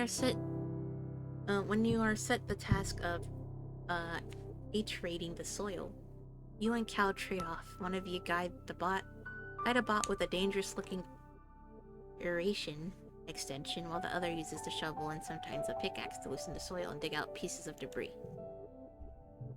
Then there's sparks of snow. It will raise the soil's acidity if it sits long enough to melt. Your earth crops hate that. When you're not alterating the soil, you're trying to keep it from piling up. There are tarps laid out over the fields, but shoveling snow from the tarp is back-breaking work too. It's exhausting. Everyone is worried that this will be the final nail in the coffin for your food supply after the famine last year. You try not to think too hard, instead focusing on what you're doing to help rebuild.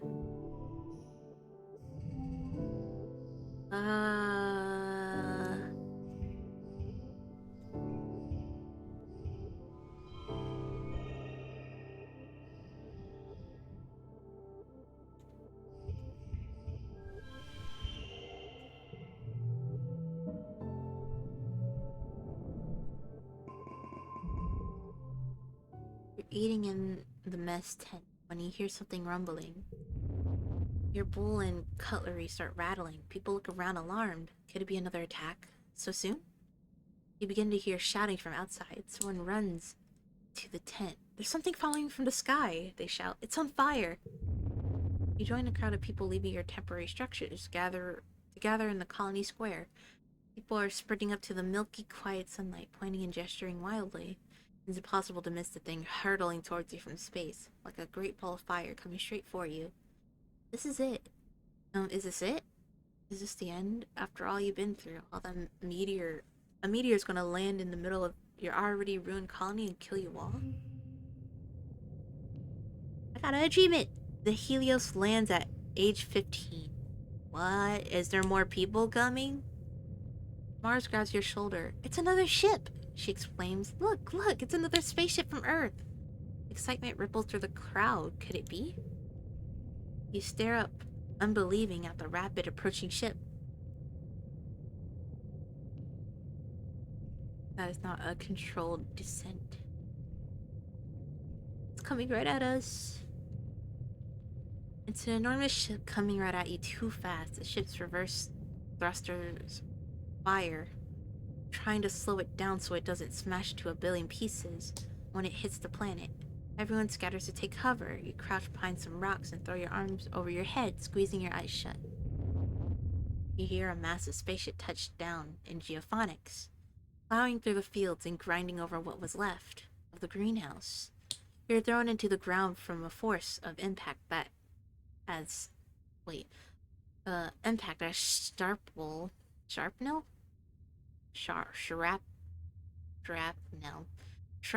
and small rocks zing past your head.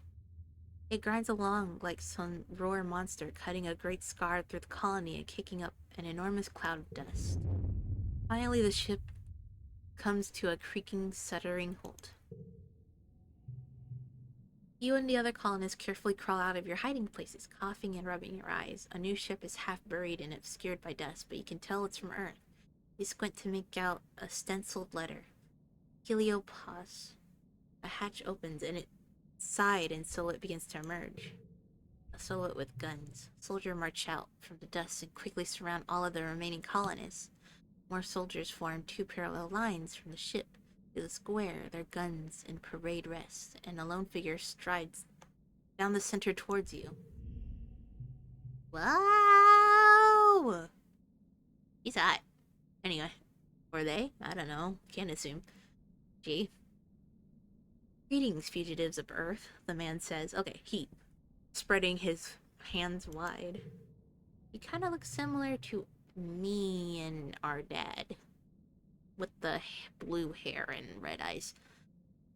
A dismayed murmur ripples through the crowd. The adults exchange significant looks. Chief Engineer Instance tries to slip out the crowd, but she's stopped by the line of soldiers. The man smiles and has a broad, easygoing smile that doesn't match the threatening aura of the soldiers, nor the smoking ruins of the ship behind him. I am Commander Loom, he says proudly, a captain of Heliopause. I come to render aid, bring you to justice. Bring us to justice? Seek steps forward out of the crowd. You're not the commander of Heliopause, they say firmly. Governor Edok was expecting Commander Morikawa. Everyone is surprised. Edok had been in communication with the ship for how long? I am captain of the Heliopause, Lum repeats stubbornly, then adds, according to the chain of command, we sustained significant loss of personnel when we went through the wormhole. You can't help but notice many of the soldiers exchanged looks this time, wondering how many people had to die before Lum became the commander. As the commanding officer, Lum continues, I declare this colony to be under our protection. As such, you are all now subjects to the laws of Earth. Eek. Seek bows. Now, they stammer. No need for dramatics. We are a diminished colony, as you can see. Governor Edicott died in the most recent attack, and Fluorescence passed away a few months ago. Even Technician Halitosis is gone. You see, we are quite leaderless. Wait, your mom? What would these Earth cops have wanted from your mom? You notice Chief Engineer Instance is being held with her arms behind her back. She glowers at Lum with an unbridled hatred.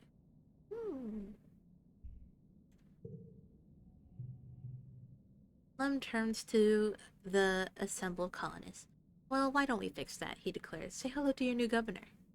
You hear a few gasps of shock and outrage, and Lum raises his hand placatingly. Let's not pretend you don't need our help, he says. We could simply arrest you instead, but there's no need to demoralize your little colony further. Judging from the number of guns on display, you don't think you have a choice in this. No one knows how to react. A new governor from Earth, nearly 100 new colonists and most of them trained soldiers? What does this mean for the colony? The crowd disperses slowly and the council members follow Loom back into Heliopause, presumably to talk about the future of the colony, you hope. Oh, look at all of our friends. Oh my god, look at this friend group. They're so cool. Track down your friends. So what do you think about these new people? Mars asks. They seem like they're just gonna boss us around. Tangent nods. They don't live here. They don't know what it's like, and they're just gonna swoop in and act like they're better than us? She hugs her arms around herself. Did he see what they were doing to Instance? The entire colony, excuse me, the entire colony, now twice as many of you, sets to work on salvaging the wreckage of the heliopause, tearing it down and combining it with the stratospheric remainings of the engine section. Spirits are high, though these new colonists from heliopause aren't like any people you've ever met before. Excuse me, with their uniforms and weapons, they're now more like an invading force than a rescue. You aren't sure what this means for the colony, or for your future.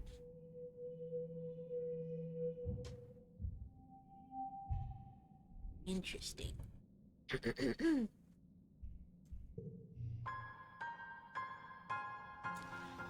As the dust settles, you rebuild your colony around this new ship, the Heliopause. The new arrivals, soldiers mainly, are aloof at first. Many see you as fugitives. Together you build new walls, living quarters, greenhouses, and a massive bunkered garrison. The Stratos engineering wing is the only remainder of your old colony. The Heliopause brought enough rations for another 5 years, as well as a rich seed bank and working hydroponics. Finally, an end to the slow starvation that you felt for years. They also have more guns and explosives than you've ever seen in your life. Even the ship has guns. A full stomach, a roof over your head, and the promise for safety convinces most Strato colonists to accept Helios.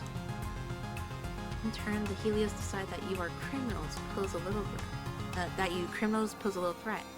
A grudging peace is brokered between the two groups.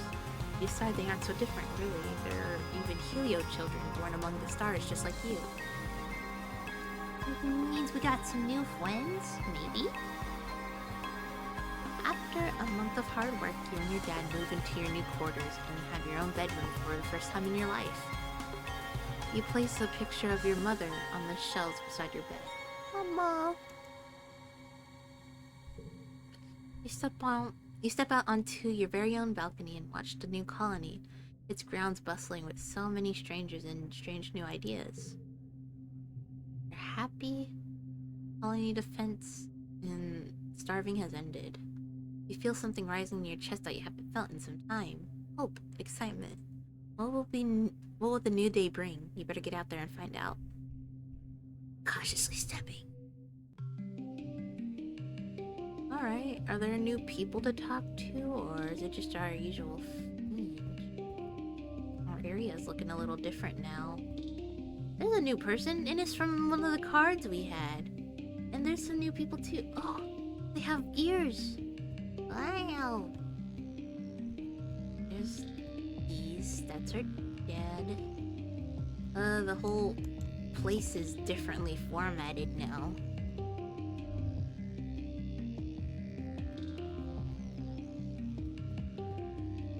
Jeez Louise. Who else is around? Is it just... Oh, there's this kid. Oh, he looks serious.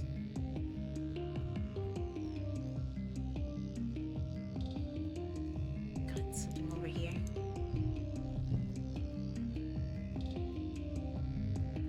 So what was that? That was like 3 new kiddos around? Okay, interesting. Let's talk to Guy first. Cal. Cal is catching a nap, sprawled across a pallet of bags of fertilizer. Someone covered him up with a scratchy black blanket. You're about to leave him alone, but he blinks awake and yawns at you. Hey, Sage, he says, rubbing his eyes. Sorry, just catching some shut-eye. It's all hands on deck getting geophonics up and running again. You need me for something? What you doing? Cal is looking a little sickly. Well, I found this really pretty flower. It's growing in the garden. I've never seen it before. You take a look at it and soon begin to feel sick yourself. Wait, is this plant radioactive? What? It's radioactive? Cal says, backing up quickly. Good thing you knew that. What will we do? Not sure, but if you study it in Geophonics lab, you might be able to figure out how to neutralize the radiation. Interesting. Alright, there's some new friends. Let's talk to this person. Look very ditzy. Very, very colorful hair. You see Nomi Nomi. Interesting name. Around since the helipods landed, they're around your age and barely a meter and a half tall. Only coming up to your shoulder. You've never seen anyone dress as strangely as they do. Hi! Their voice is high-pitched and quick. I'm Nomi Nomi. It's short for nomination. That's an interesting name. You do a little twirl and a bow. You introduce yourself. Ask about their outfit? Oh, this thing? I designed it myself. A Nomi Nomi original based on the outfit. Lavendula Starlifter wears in the third season of Turbo Girl Hyperjet Transform, when she has to work undercover as the lead singer of an idol group. Oh my goodness. They stick their leg out. Only I changed the bottom part. Bottom part, and of course I have to wear my gaming gauntlets. I call them gaming gauntlets, but they're really Embire suit gloves that I modded so I could play holo games through them. You like games? My favorite are Laser Fable and Dig Dig Digger Dog. Laser Fable is so much more fun now that we could play outside with the room to run around. What kind of holo games do Strato kids like to play? Interesting.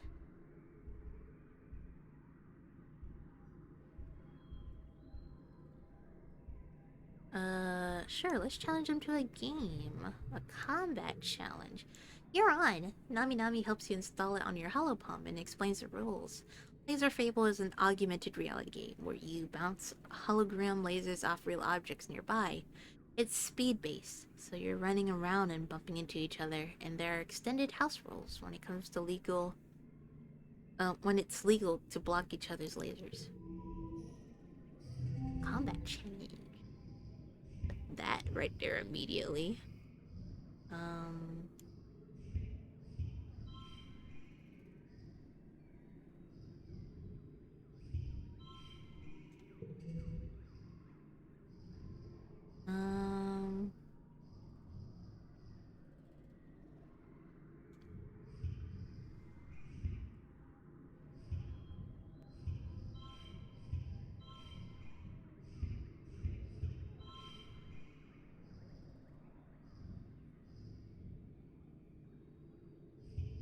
Sure. I don't have to think too hard right now since this is something that's more geared towards our advantage. Honest.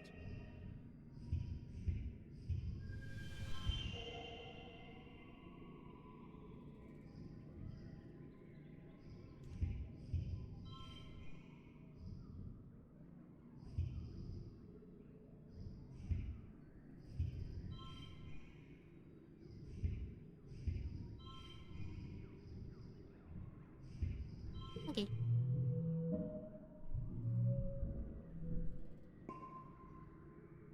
9 out of 35. Right on, brother. Right on, brother. Nami gives you a high five and then with a couple of quick flicks on their gauntlet gives you a kudos for winning. They explain this is how they always play Laser Fable with the kids in Helisphere. Except they mostly don't want to play anymore. They say they're too old for it. They just want to be soldiers now, except Rex. He's still cool. Interesting. Hello, new kid. The colony is full of new people. Everywhere you look, you see a stranger. It's disorienting after growing up in a closed spaceship. I never expected to meet any other humans that weren't made on Vetruna. Wow! It's the bumpers. You bump straight into one of these new people while you're jogging through the colony. Oof. He laughs and holds you steady, brushing the imaginary dust off you and giving you a wide fang smile. Hey, it's one of the kids from the Heliopause. You think his name is Rex.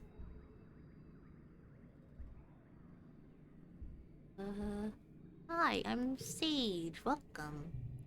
Stick your hand out and shake his, and he laughs. You notice he's wagging his dog ears, or wiggling his dog ears. He can really move independently.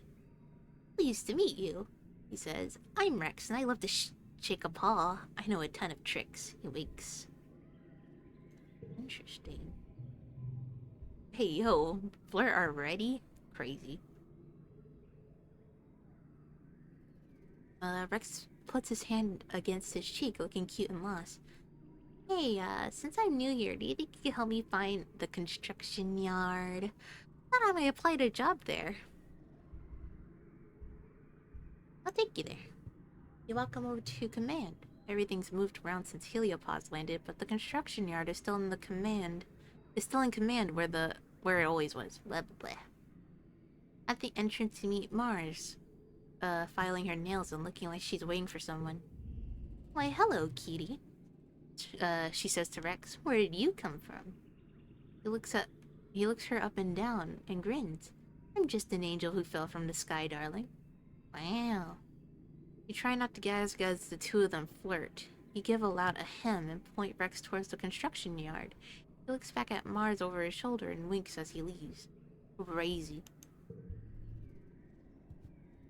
Alright, Mars, pop off. Alright, one more kid. Hello, serious looking guy. This new boy from the heliosphere is a couple years older than you. He is very handsome. And the missing arm gives him a heroic battle, scarred vibe. He stands tall and ready for action even though it's a normal boring day. The other recruits milling around the garrison give him a wide respectful berth. He sees you staring and gives you a curt nod. My name is Vance. Lieutenant Olivius? What? He says, considering you with a glint of challenge in his eye. And you are? How do you introduce yourself? I just want to have some fun before I go. I am a hard worker. His expression doesn't change. Is that right? He says, the air of the boy who's hard to impress. Nice to meet you, Sage. I hear it's been a rough couple years for the colony. Lucky our Heliopause came along just in time. He continues, don't worry, we have some of the best soldiers. The very best. We'll keep the colony safe. You one of the best soldiers? We train as a team, but... Vance says, I'm just laughing at the flirting options. It's so silly to me. Then clears his throat. Yes, I won more than my share of zero-G judo matches and virtual riflery tournaments, even competing against adults. Should I challenge him for funsies? I bet I could take you. Vance says doubtfully. Well, you're welcome to try. I hope to see you at self-defense. Yeah, we have a self-defense partner. That's fun. How you doing, buddy?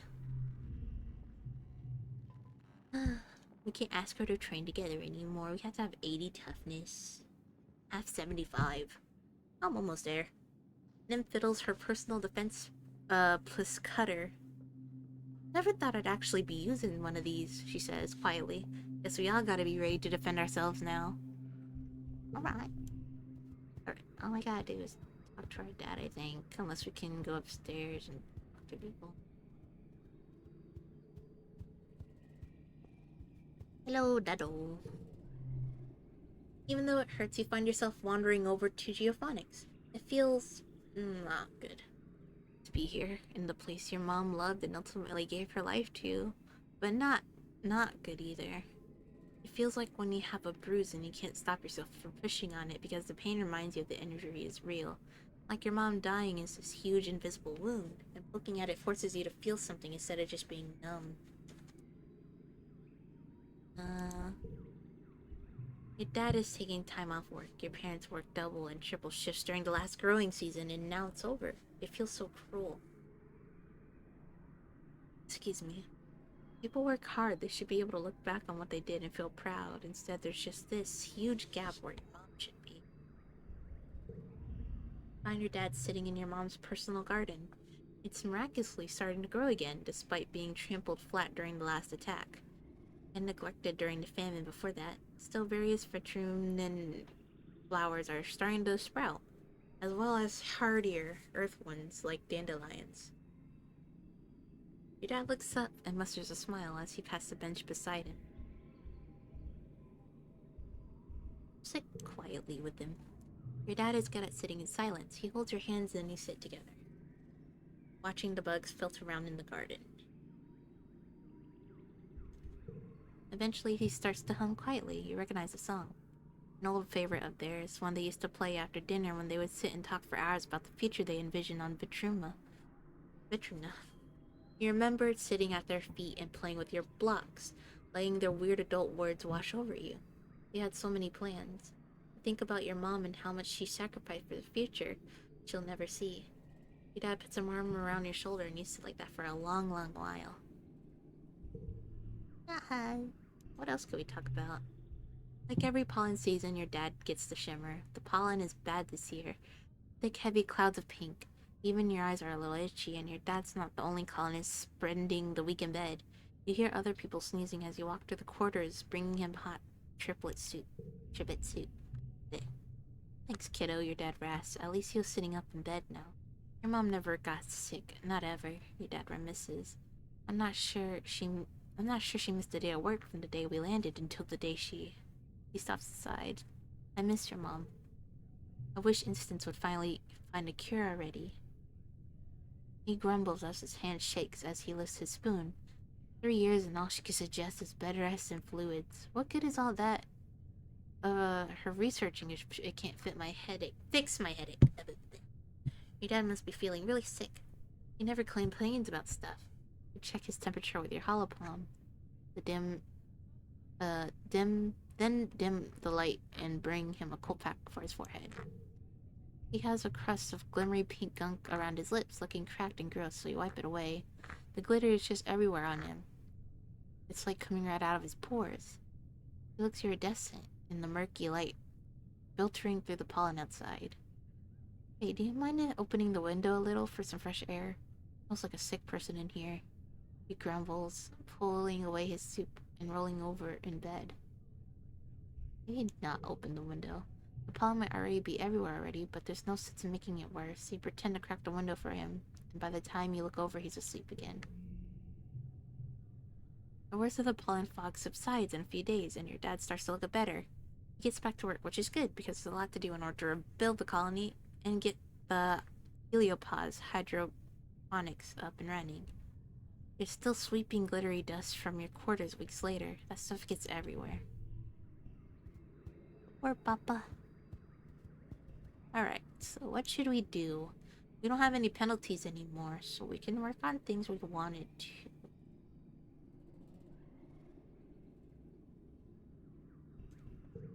I guess I'll help with working on the farm more.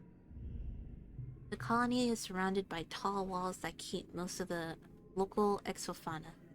The key word being most. You often report to work to find that the entire row of corn has been ripped and carried away in the night by something that can fly over the walls.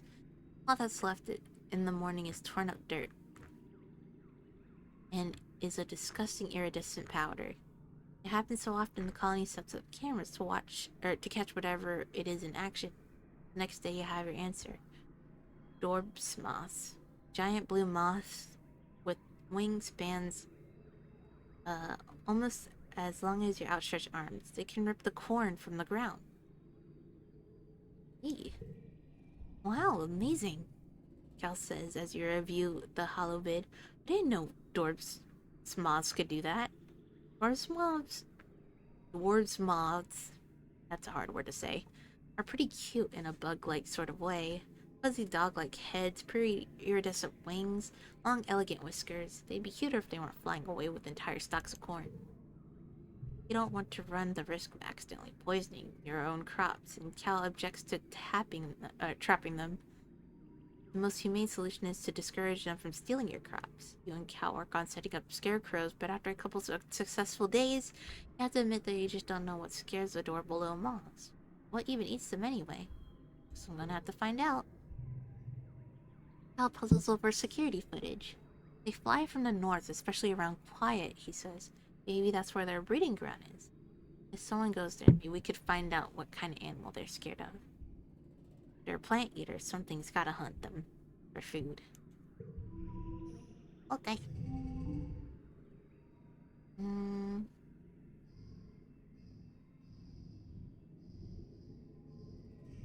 Alright.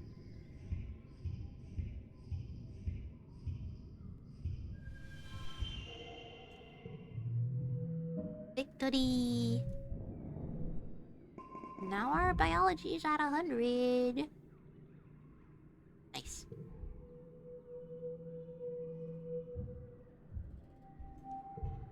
New perk. Extra enhancement. Enhance your DNA and engineering.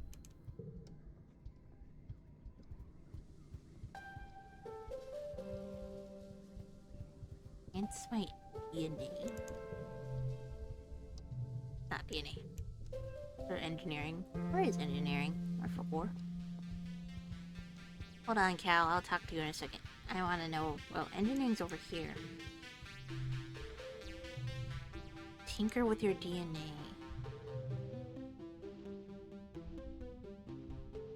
I want to. What do I want? Eagle eyes, extra fingers, super strength, temperament.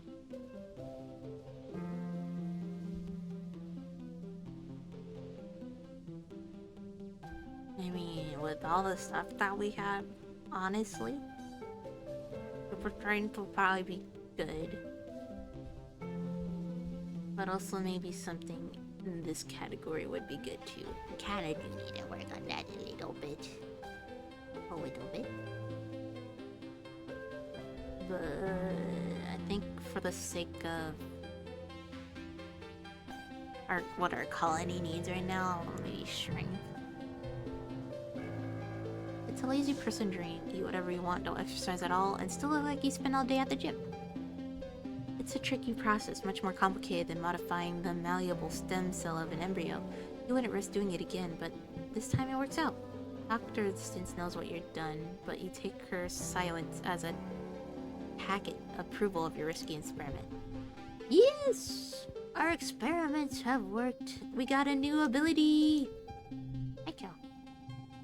You had plans to hang out with Cal today, but when you arrive in Geophonics Dome, it's worryingly dark in there.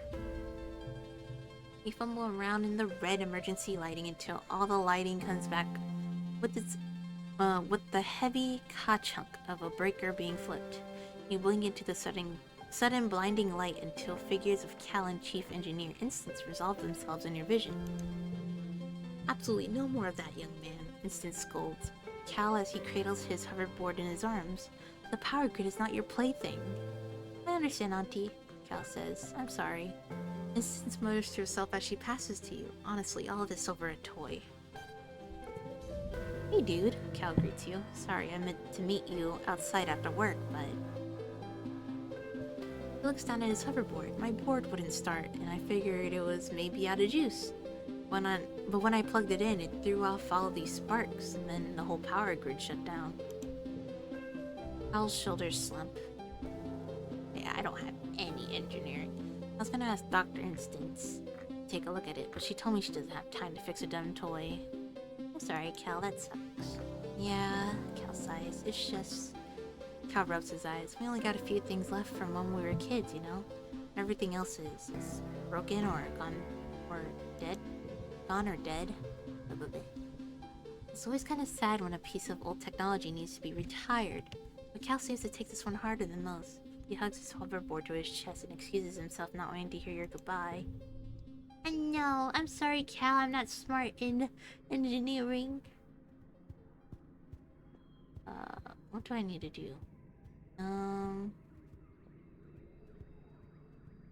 I wanna continue being good at perception. Are we allowed to leave?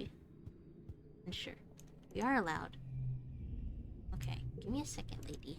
I wanna pick this up first. Now we can actually get stuff.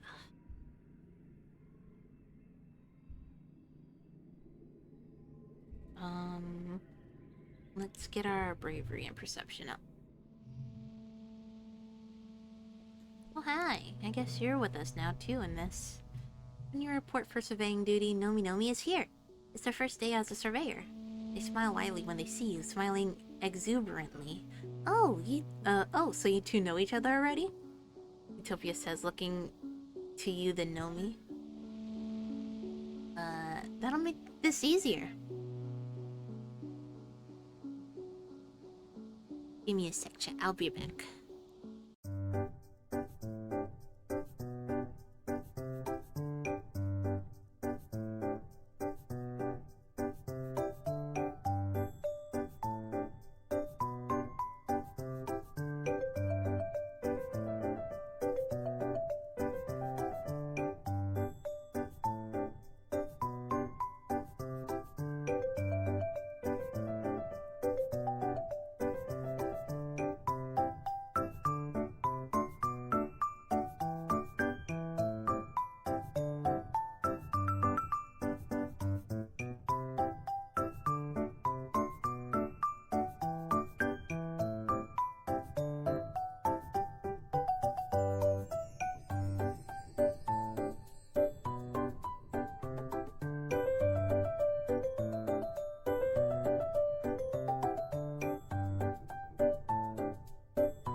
Alright.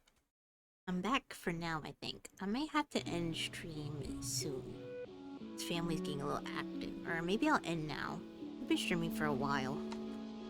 But I've been enjoying myself so far this stream. Let me do a save. Save. Oh, we're just gonna name it Stream. Save. Here we go. Alright. Thank you guys for joining me for the game. I had fun. I played very long today due to how much fun I was having about reading all the lore and stuff happening. I am excited to see what the relationships will be between these new people. And just to see what happens in general after all this. It was an emotional roller coaster. But yeah, don't forget to hydrate if you haven't already. Rest if you can, but if not, then try to take care of yourselves. And I'll see you guys whenever I stream next time. Bye bye guys. Bye.